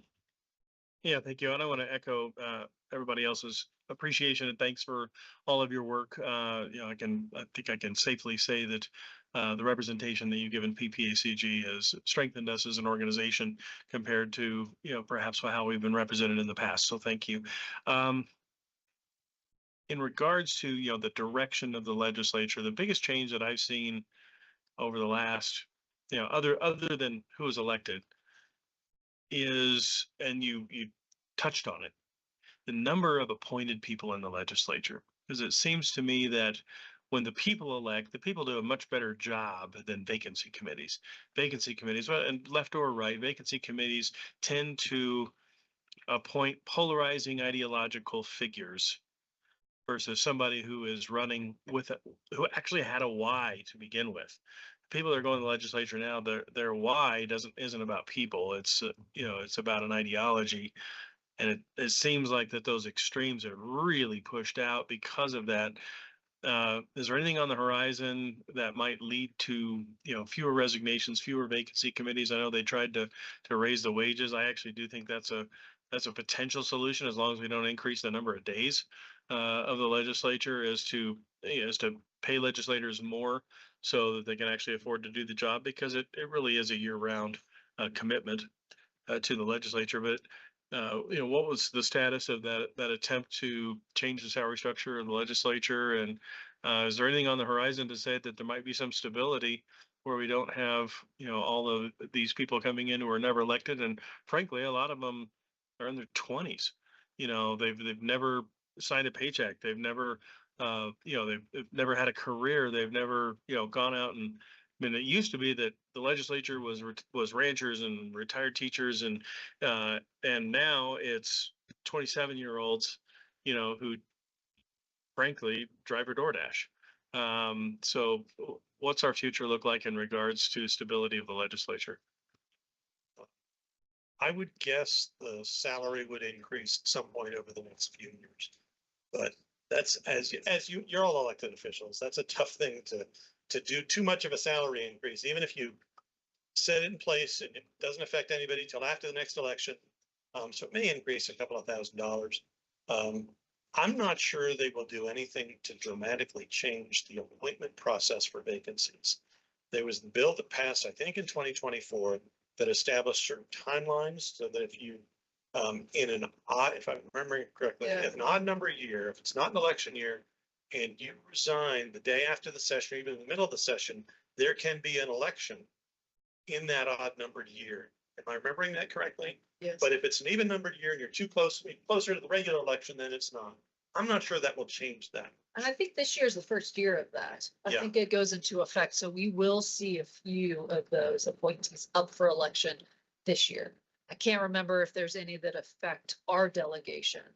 But as Ed mentioned, certainly the salary is an issue. I think the environment down at the Capitol is another issue. A few of our delegation members have cited that as the reason for why they are not running for election. Yeah, so there's a couple of things at play for why we're seeing numbers down the Capitol, but perhaps this new vacancy legislation that will apply to senators and representatives, and I believe also county commissioners, will take effect this year. We're going to have at least 22 new members of the legislature going into 2027, right? That doesn't seem right. 2027, and maybe more because of election wins and losses. Thank you. Yeah, thank you. Mayor Dixon. On behalf of the legislative committee, thank you. You were well prepared, kept us well informed, and enabled us to take some really good positions on some bills, and I really appreciated it. So thanks. And I don't think I said it before, I believe, and it might be in our notes here, we took positions on 22 bills. I believe 9 we opposed, 6 we supported, 4 amend, a few monitored. It's a pretty good number. Okay. Ma'am, can I ask? Yeah, go ahead, Councilman. On those that we took positions, do you have we'll call it a success rate? And I was looking at that earlier, maybe a little bit more than 50-ish%. A lot of our opposed positions were taken on bills that, unfortunately were supported by the majority party. So, we did have a little bit of not the most success on those.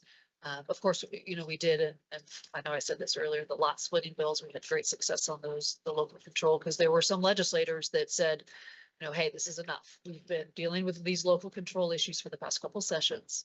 This is enough. Let's take a break. But we did have some success with amending bills. okay, yeah, thank you. Thank you. Okay. Go ahead, Mayor Thompson. So we have the breakfast for the legislators pre-session. We have the flyer that you guys hand out during the legislative session. We take positions on bills, try to testify. Anything else you can suggest? No, I think that's good. And, sometimes we have had clients do a day at the Capitol where I know it is a full day for you guys to drive to Denver. The weather's always bad, whatever day you pick. Like one day it'll snow, next one, you spend the day at the Capitol. They're fighting about a license plate bill. They don't mop the floor. Everything bad can happen. But sometimes you can consider those things because it does mean something to the legislators when they see their local folks make effort. It's almost like sends a message, we're watching. So we could consider that.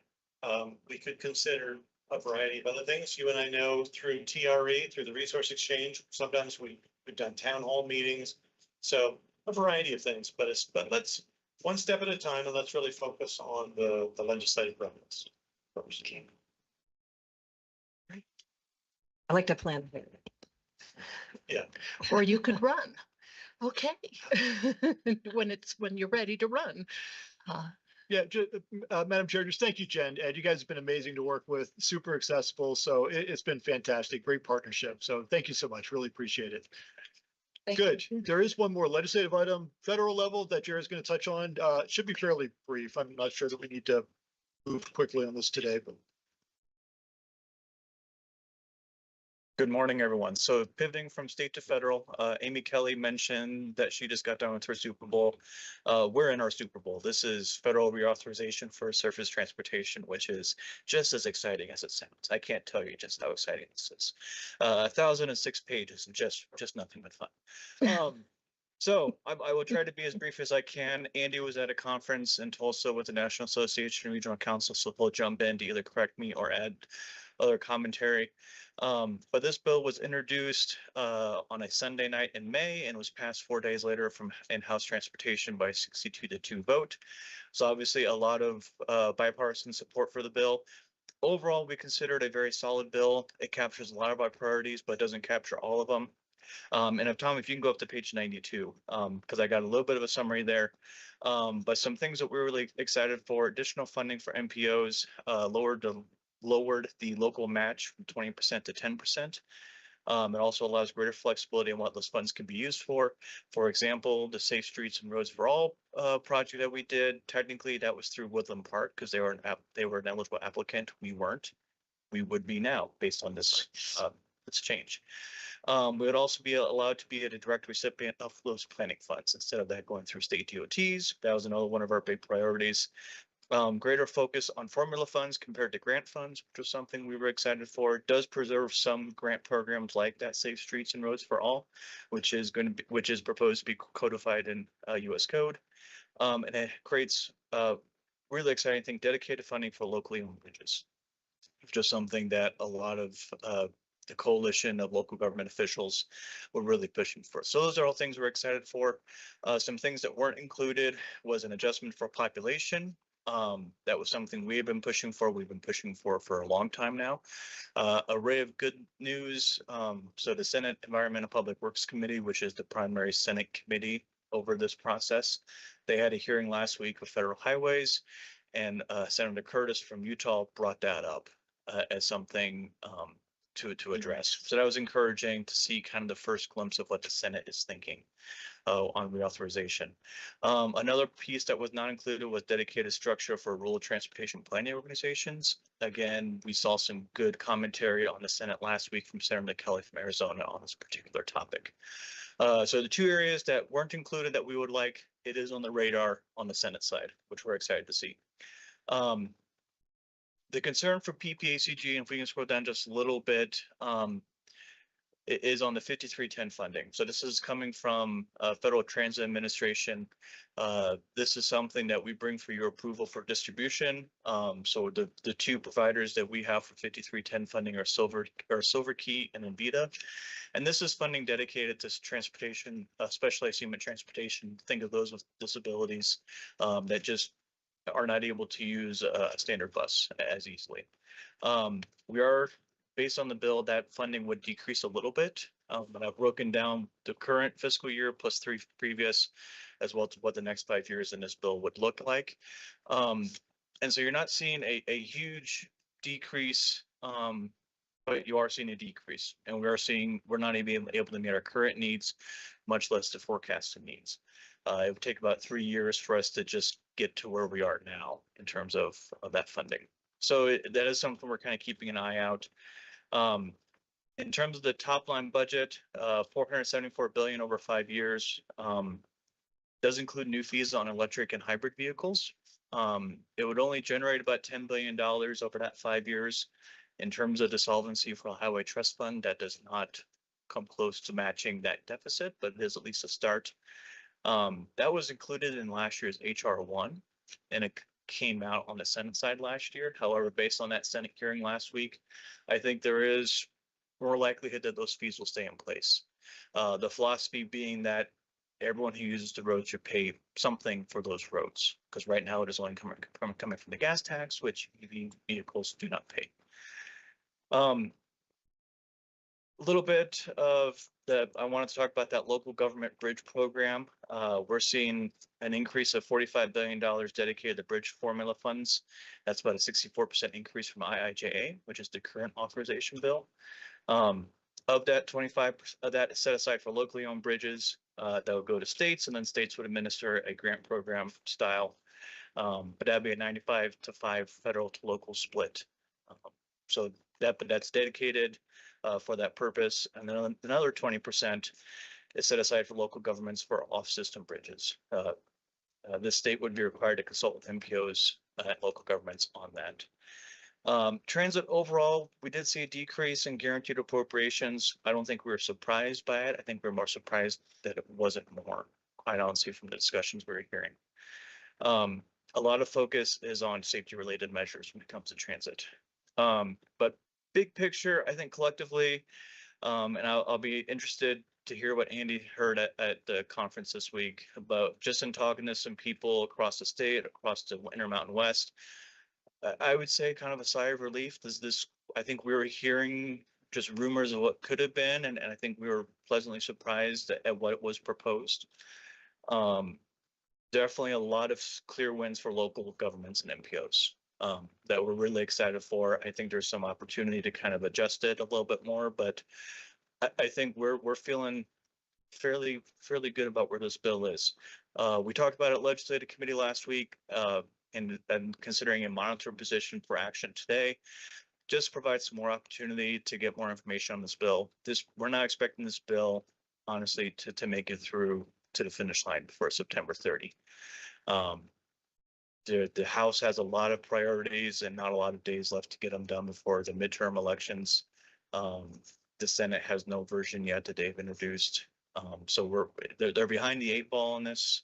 So we would be expecting a continuing resolution on this come October 1.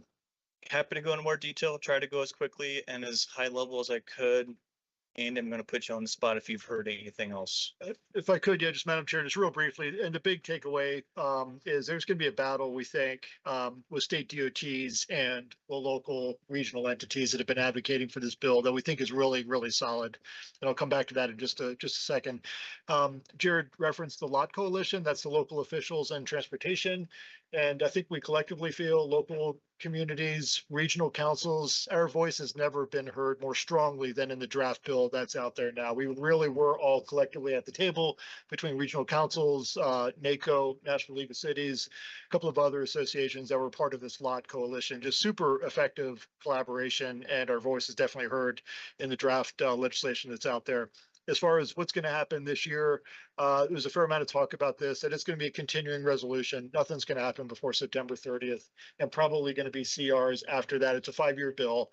I was disappointed to hear that it's unlikely that this will be acted on in a lame duck session this year. They think it's going to be more like next year or possibly the year after when we actually see a final bill that's executed and authorized. I guess there's some comfort in thinking that when it passed out of the House Transportation and Infrastructure Committee, it passed by like a 60-2 vote. So overwhelming bipartisan support. So even if one of the chambers or both flip or whatever, there's a lot of folks that are on that committee that are vested in what's in this draft legislation. So the thought is hopefully it's not a wholesale change in a whole new bill a year from now, because there's a risk of that possibly happening.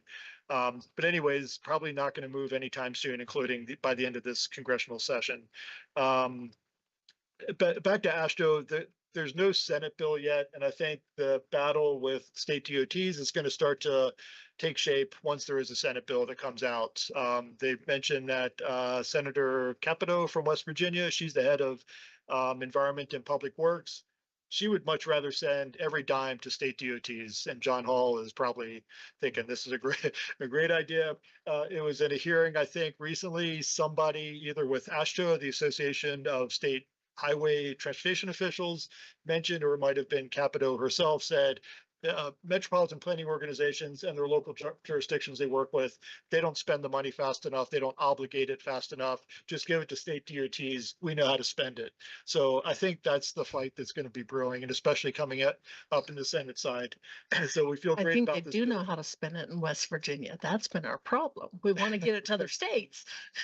Yeah, and somewhat related, this last thing I'll mention is that I think in the draft bill, and I didn't really realize this, but there's a comptroller study that's been suggested that would be basically a study of the MPO and state relationships across the United States to see how that's working. How do we work together to get projects out the door, programmed and spent and so forth? And we all think that's a great idea, as long as it's not controlled only by, say, AASHTO, but it could be the basis for future changes and how just in the law, what that looks like, not with this bill, but in future bills potentially.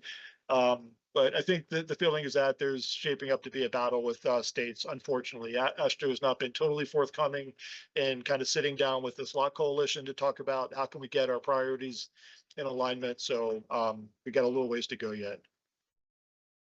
That's what I learned this week. Yeah. All right, so it sounds like we need two motions. The first one would be to monitor the Build Act. Yeah, that I right? think we've got time. I don't know that you need to take action in support or whatever, although I think we would, if we were going to take action on it, we'd recommend a support position, but I think there's time. We'll learn more as we get into it a little bit further. So maybe we bring it back next month or the month after and ask for a formal position, but just monitor at this point seems to make sense. Okay, are we okay to monitor? Do we need a motion on that? We better. Always better say Eric left. If we don't mind, Okay, all right, so I'll take a motion. So moved. Okay, a second. second. All in favor, say aye. Aye. Aye. So we're going to monitor the bill act, and then we have to approve the legislative update as a whole, which was very good. Any more comments? I mean, that was the action that we were looking for. Oh, So okay. you can. but Awesome. Yeah. Well, it was a great legislative report, so thank you. Thank you. Okay, our next item is informational unified planning work program update, and we are running a little behind, so. We are running a little behind, so I will try to make this brief. Many of you have been through this cycle before. The Unified Planning Work Program, really convoluted title here, is a federally required document. It's a 2-year document that basically says how we as Pikes Peak Area Council of Governments are going to use the transportation planning funding that comes to us. We also update this document every 2 years. So we're actually in an update this year. We're not introducing a brand new document. So the majority of the changes in that document are purely to update the financial information for fiscal year 27. We also are making a change just to our work elements, basically how we're charging our time as staff in fiscal year 27. We had a couple of work elements, one specifically for safety and one specifically for mobility, I believe, that really overlapped so much with our regional long range planning that it didn't make sense to have them as separate categories. So we're just lumping them all together so that there's fewer questions about where to charge our time to. It's easier for tracking all of that time. We are introducing one new work element for 2027, and this is purely again to make it easier to track for the Complete Streets effort. And that is due to a requirement in the Infrastructure Investment and Jobs Act. We're required per the IIJA to spend 2.5% of our FHWA funding. It's about $25,000 a year on Complete Streets planning. So in the past, we did a Complete Streets toolbox. This year, we have quite a range of latitude of what qualifies as Complete Streets planning. So we're working with FHWA to kind of make sure that efforts we're already planning to do kind of fit into that box. But we're doing an enhancement, and Lisa Gagnon is actually our point of contact for this. We're doing an enhancement to our mobility guide for that requirement this year. Next year, we're not quite sure what we'll do yet. And there may be some changes depending on reauthorization. Of course, if things move more quickly than we anticipate, we'll come back with some adjustments there. But basically, that's what this document is. There's highlights in the document to show anywhere where we've made significant changes.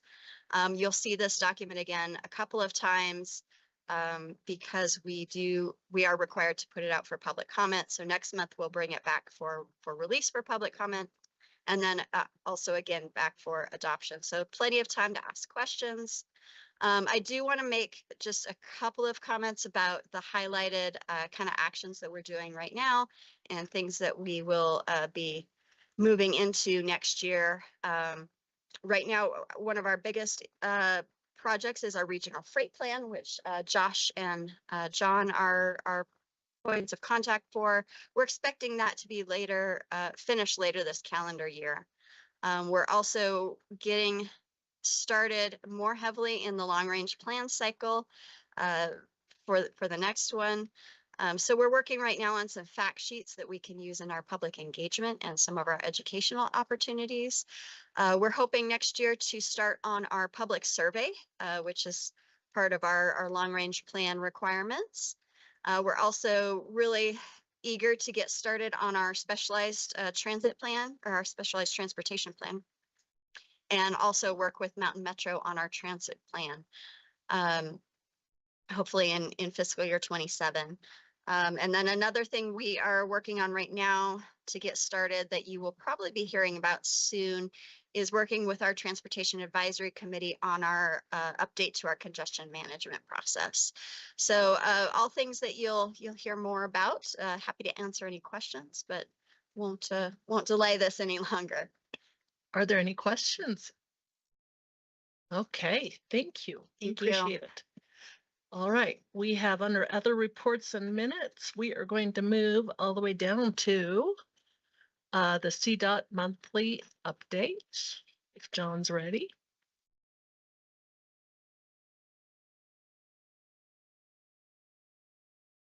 Thank you. Just because my name was mentioned, thank you, Madam Chair. Just because my name was mentioned just a minute ago, I'll just say one quick little anecdote. Don't think that I think that CDOT necessarily should be making decisions. I learned very early in my career, I've had 25 years of this, and very early in my career, I have a little anecdote up in Denver where I was in a meeting and the local agencies were saying, CDOT, you need to lobby for money for this interchange. You need to get money. And the transportation commissioner said, not no, but hell no. Will the staff of CDOT be pushing for money and what to put priorities of funding? So that was my experience. I've had 20 something years of that experience and learning that at least under the current system, the COGS are supposed to be the place where those decision making is coming from. So I'm incentivized to make this quick because I'm hoping to be up in Denver for a follow-on meeting this afternoon by noon or soon thereafter. But so on our slide, really nothing has changed much. On the active projects, of course, Powers and Airport, Fillmore Garden of the Gods, they are rolling through, to completion this year. We look pretty firm on that. The Woodland Park project, we're pushing hard to try to have that. Thank you. They're done before the 4th of July. We definitely have an interesting contractor situation up there, but we're pushing them as much as we can. The backplate and installation project, various signals around Colorado Springs, that a little bit of trouble, the contractor getting some materials, so that really hasn't kicked off. But as soon as they get the materials, they'll be going. And the one thing new on this slide is Way in Motion Station northbound I-25. It's actually a Region 1 project or a statewide project, replacing Way in Motion stations, but one in our area is that northbound I-25. As I just saw an update, they are working on one. I don't remember where. I think it's southeast. They have one more, and then they get up the monument. I would anticipate that's basically a couple weeks out. It will involve some weekend work. That couple weeks will not be July 4th. I can assure you of that. But that's that one. Everything else on the planned projects, nothing's changed. Do want to accentuate, just because of a lot of public meetings recently, we've heard, Stapleton intersection, so that is getting a signal. So US 24G out there at Stapleton. So yeah, and then the next slide is Central Front Range. We really don't have any change in any of the projects going on out there. So I can certainly take any questions or Any questions? Okay, we will let John get to Denver. Thank you so much. Thank you. Great.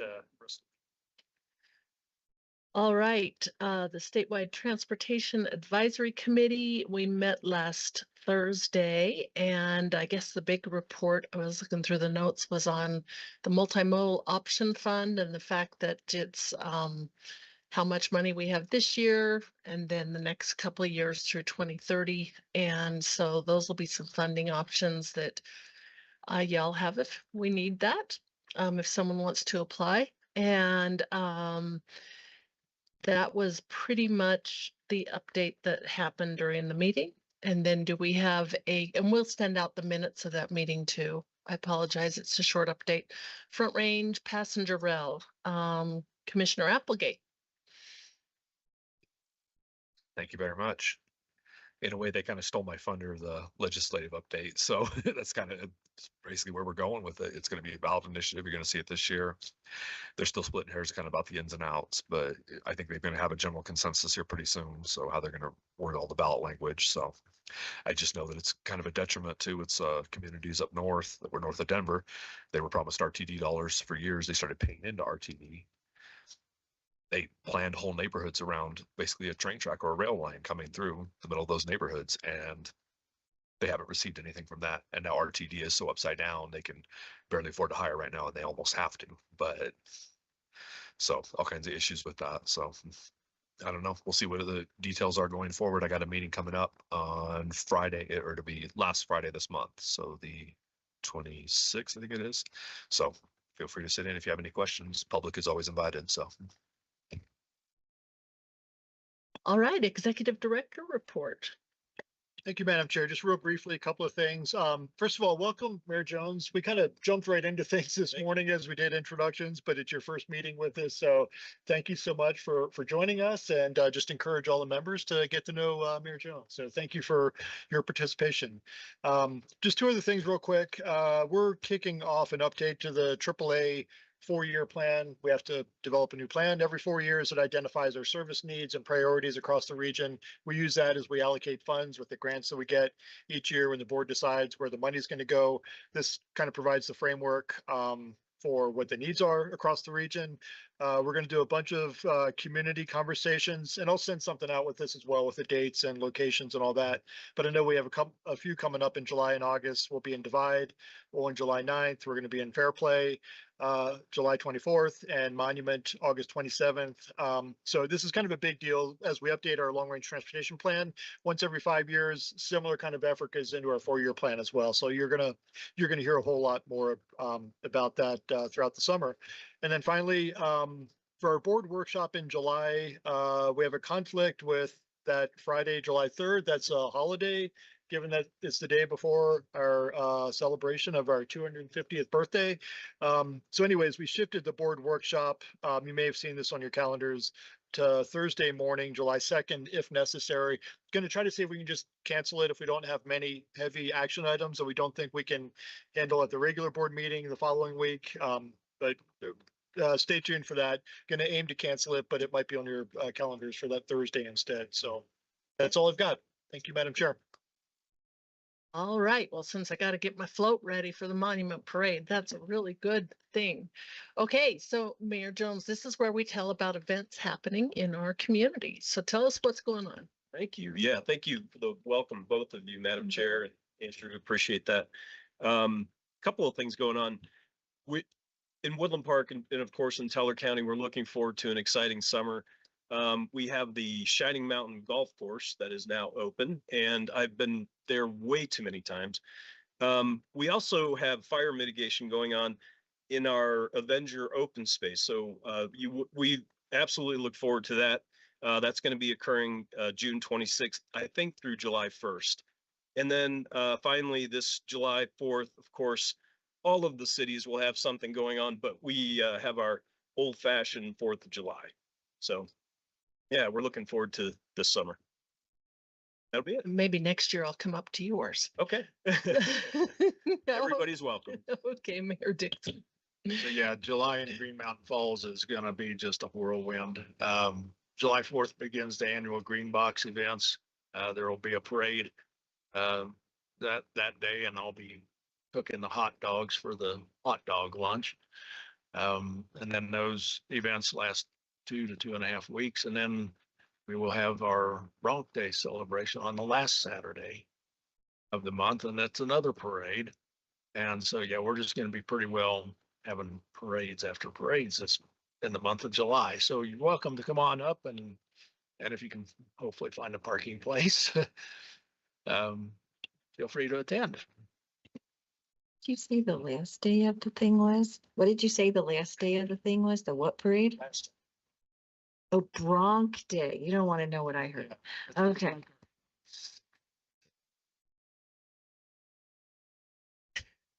Mayor Stern.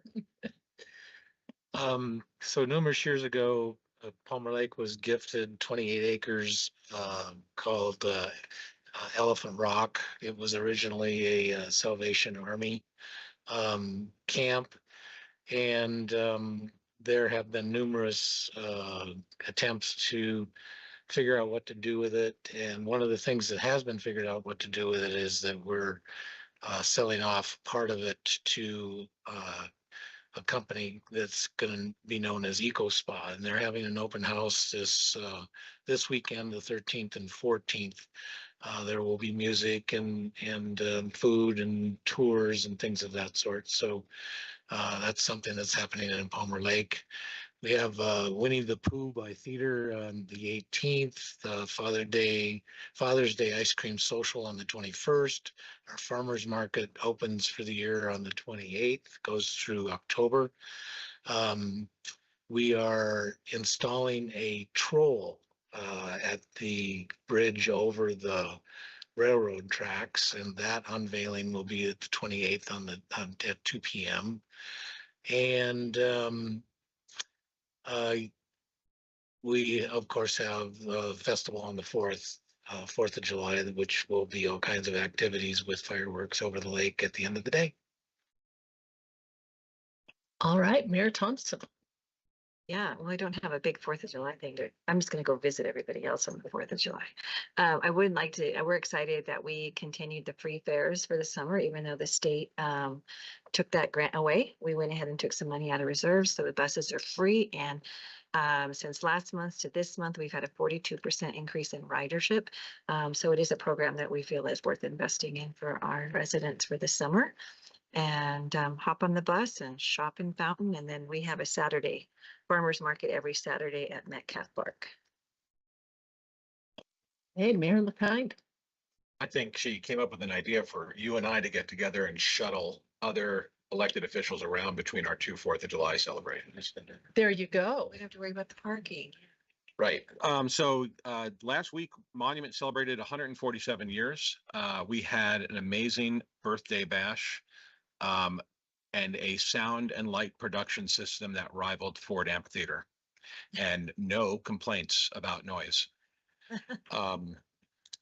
That said, tonight we will be going back to our normal, regularly scheduled Wednesday night in the parks, concerts in the parks with the Hot Boots Band.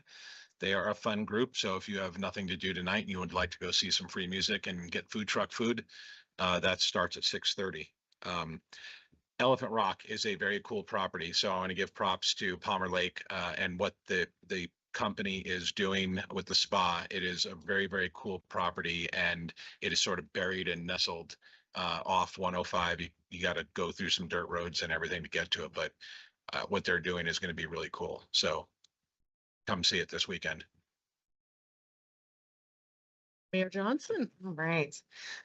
Even though the Emma Crawford coffin raises aren't until October, I would like to announce that they will be happening in Manitou Springs, and that last night we just approved an increase in the amount of security, but the event is going to happen this year. So that's my early, but for Manitou timely update. Mayor Durham. Yes, Cripple Creek has a lot going on the next few weeks. Coming up this weekend, opening June 12th is Under the Colorado Moon, which is the melodrama that opens the professional season for the Butte Theater. I am the music director, so I'm heading straight to rehearsal as soon as this meeting is over. Tickets can be purchased, excuse me, at www.buttetheater.com. It runs through July 12th. This weekend, we also have the Cripple Creek Gold Rush Rodeo at the Teller County Fairgrounds, the 12th through the 14th. Always a good time. And thank you to the county for your continuing improvements on the facilities. It's definitely made for a more comfortable spectator experience. We really appreciate that. The following Saturday, 2 events. We have the Rocky Mountain Mustang Roundup. That is the vehicles, not the animals. We get the first year in 2023, we had about 100 cars participating. I think last year we had 300, and so it's continually growing. And it's just a really cool opportunity to see some beautiful vehicles. And then The 20th and 21st are first Jack Dempsey days at the Double Eagle. Jack Dempsey actually had a very strong presence in Cripple Creek back in the day, and he had a few fights in Cripple Creek. So this event will include sanctioned fights. I am definitely going to that. The following weekend, of course, is the 95th annual Donkey Derby Days, the 26th through the 28th. They are going all out this year like they haven't previously, but it's going to be a really great weekend for Donkey Derby Days. And then, of course, Independence Day, the big 250. Cripple Creek will, we're stepping up a lot more vendors, activities. We will have the fireworks as long as conditions allow. Please stop in Woodland Park on the way up to see us. They always do some really great stuff there, and also the city of Victor. We're really kind of working together to support each other this year. And then last thing on a bittersweet note, Frank Salvato, who has been our city administrator since 2022, he is resigning before the end of this month. He and his wonderful wife Raven are moving back to Texas. That's where all of their family is. I'm extremely grateful to Frank. I couldn't ask for a better city administrator to be in place when I began serving as mayor. He had over 30 years experience as an administrator. I've learned so much from him. That being said, we are going to be hiring an interim in the meantime as we commence the search for a new city administrator. So feel free to share that in your circles. The one thing that I think an applicant for this position should know is that Cripple Creek is not a typical small town of 1,200. With our budget and our departments and being a casino town and operating 24/7, the way Frank puts it, it's more like being an administrator for a town of 15,000. So it's an interesting job, but yeah, please spread the word that we will be looking for a permanent administrator. So cool. Thank you. All right, Councilmember Donaldson. Yeah, thank you, ma'am. And I'll touch on four things. First is this Friday at 3:30 p.m. Colorado Springs Fire Department will graduate the first and I believe only class of 2026. And that'll happen at Rocky Mountain Cavalry Church. And if you've never been to a police or fire graduation, it's really worth attending, and anybody listening, is welcome to come. Public is always welcome. And you just see the pride that these new firefighters have in their families, come up and pin the badges on them. The kids are there, and they become part of a brotherhood and camaraderie, it's really good to see it.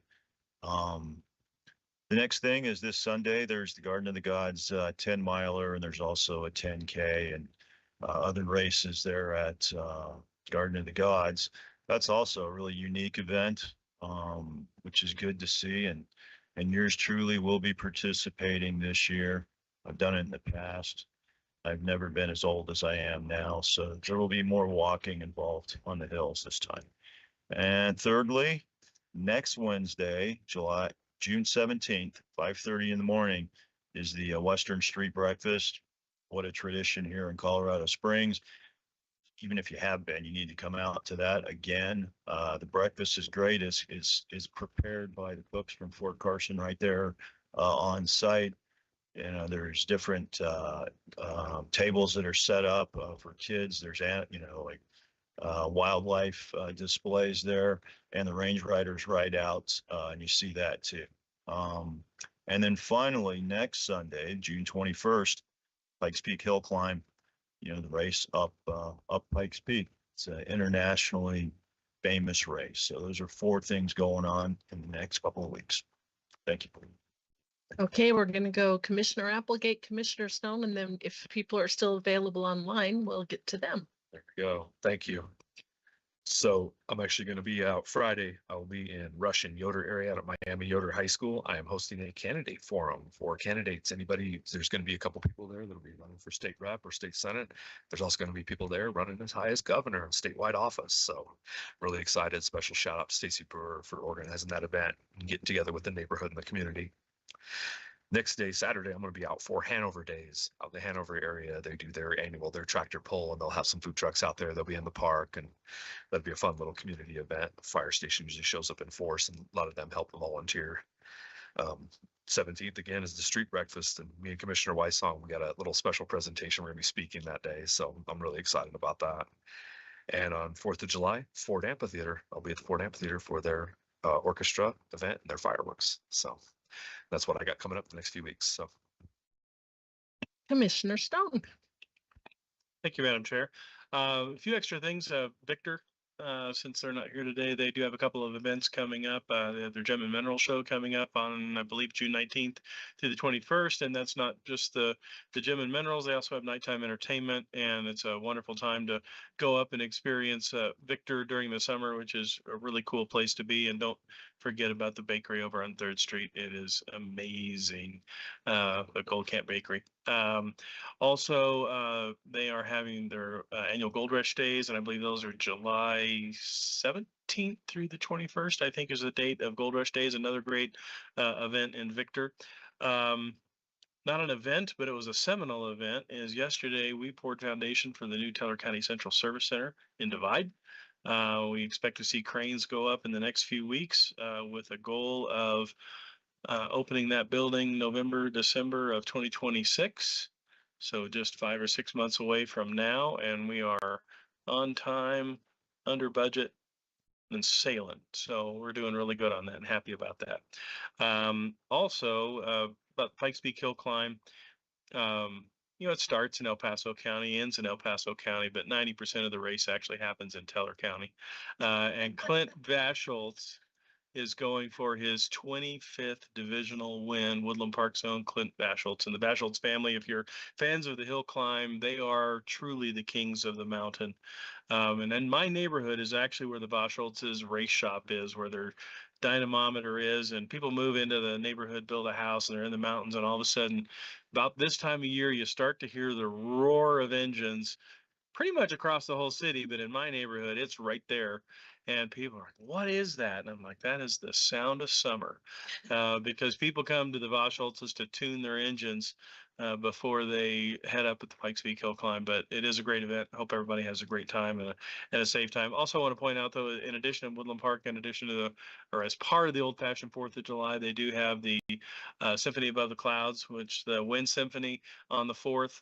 So it goes from the amazing party in the park and just a great time and the most with the best view of Pikes Peak, which is from Woodland Park, is then afterwards they then set up for the Wind Symphony and fireworks, hopefully again weather dependent, but it'll be a great evening. But beyond that, I also do want to let people know yesterday commissioners did make the decision to stay in a stage 2 fire ban in Teller County. I know Forest Service, due to pressure from frankly people not in Colorado, lifted their fire ban, but fuel moisture levels that we are seeing reported are still in the extreme area. And 2 days of warmth and a lot of wind eliminates a lot of moisture very quickly. And rather than yo-yo with our residents over, yes, we're in a fire ban, no, we're not in a fire ban, we feel that for the life, health, and safety of our residents, it was best to stay in a stage 2 fire ban. And with that, it was interesting because we made that decision, and 30 seconds later, my phone jiggled with a new wildfire start in Teller County on up at Painted Rock. So, please come enjoy the forests, and you can have a propane fire ring, but you can't have an open flame fire. So we want to keep our forest green. Thank you. Bring your 5-gallon bucket with water. Okay, we're going to try online. Commissioner Mitchell, Park County. Thank you, Madam Chair. The sound of summer in Park County is ATVs and campers, and it has already started. We are alive and enjoying the weather. We have 4th of July in Fairplay, hosted by the town of Fairplay. There'll be activities all day on Saturday the 4th, and a parade commencing in late afternoon, early evening. Our county fair is July 11th through 19th, and we will have a parade, a kickoff parade on Saturday the 11th. It starts at 5 o'clock, and that is always a good time. We've got rodeos and lots of activities, so go to parkcofair.com for all the event listings, all of our 4-H. I'll be calling all the horse shows as an announcer, and it's loads of fun. We also have Burro Days, which you can find at burrodays.org. And that is July 24th, 25th, and 26th in Fairplay. There are many booths, lots of fun, the burro races. We just designated a monument, historical monument to a borough who we have long loved, that is on Front Street in Fair Place. So come up and enjoy the mountains and a little bit cooler temperatures. And everybody take care and be safe. And three of our 7 fire districts have moved back into a fire ban. And I anticipate with the wind blowing yesterday and today that we most likely will be countywide in a fire ban very shortly. So thank you very much. Thank you, Councilwoman Williams. Good morning and thank you. It'll be a little bit of repeat, but you can never hear it enough. Street breakfast next Wednesday, June 17th. Then we're gonna have Juneteenth on June 19th. We passed a lot of resolutions yesterday covering the majority of this. And then Bike to Work Day on June 24th. And then we're going, the hill climb was already mentioned, so that's going to be on June 21st. And then Ford Amphitheater, having festivities there. Other than that, be safe and no fireworks allowed in the city of Colorado Springs, which we're going to keep reiterating, and just let everybody know.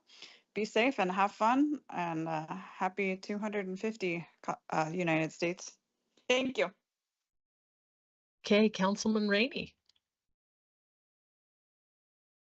Thank you, Madam Chair. Once again, a couple of things that have already been highlighted by my colleagues. You can never not overdo highlighting the Western Breakfast. It's always a great time for our citizens in Colorado Springs.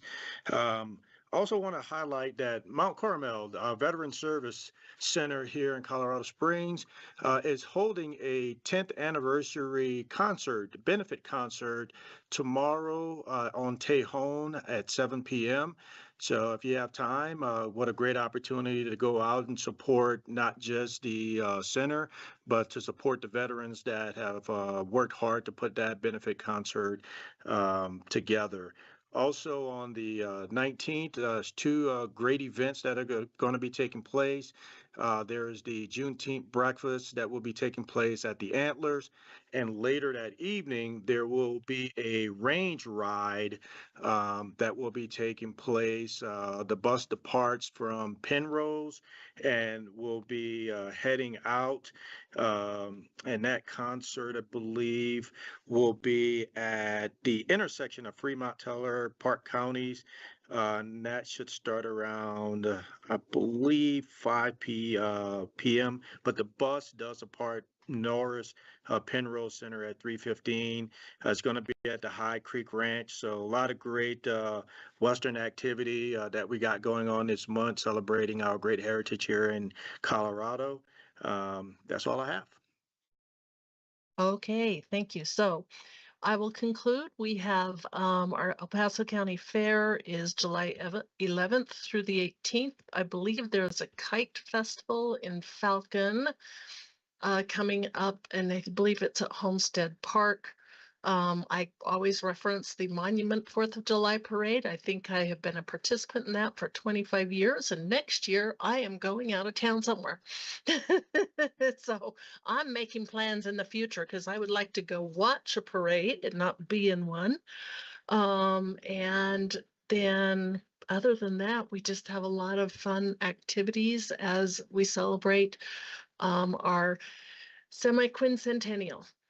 And then if you can stick Sesqua in there somewhere, you got the whole thing down. So that is it. Are there any other announcements? We have our upcoming meeting schedule, and hopefully we do not need to have a board meeting next month. And we don't have to have a legislative committee meeting for a while. So I think if there's no other business, we'll be adjourned. Thank you.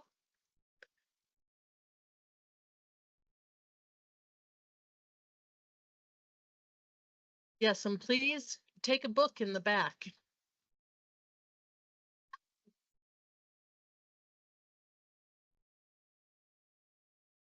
The last on the events. I think everything everybody's around. Yeah. Classical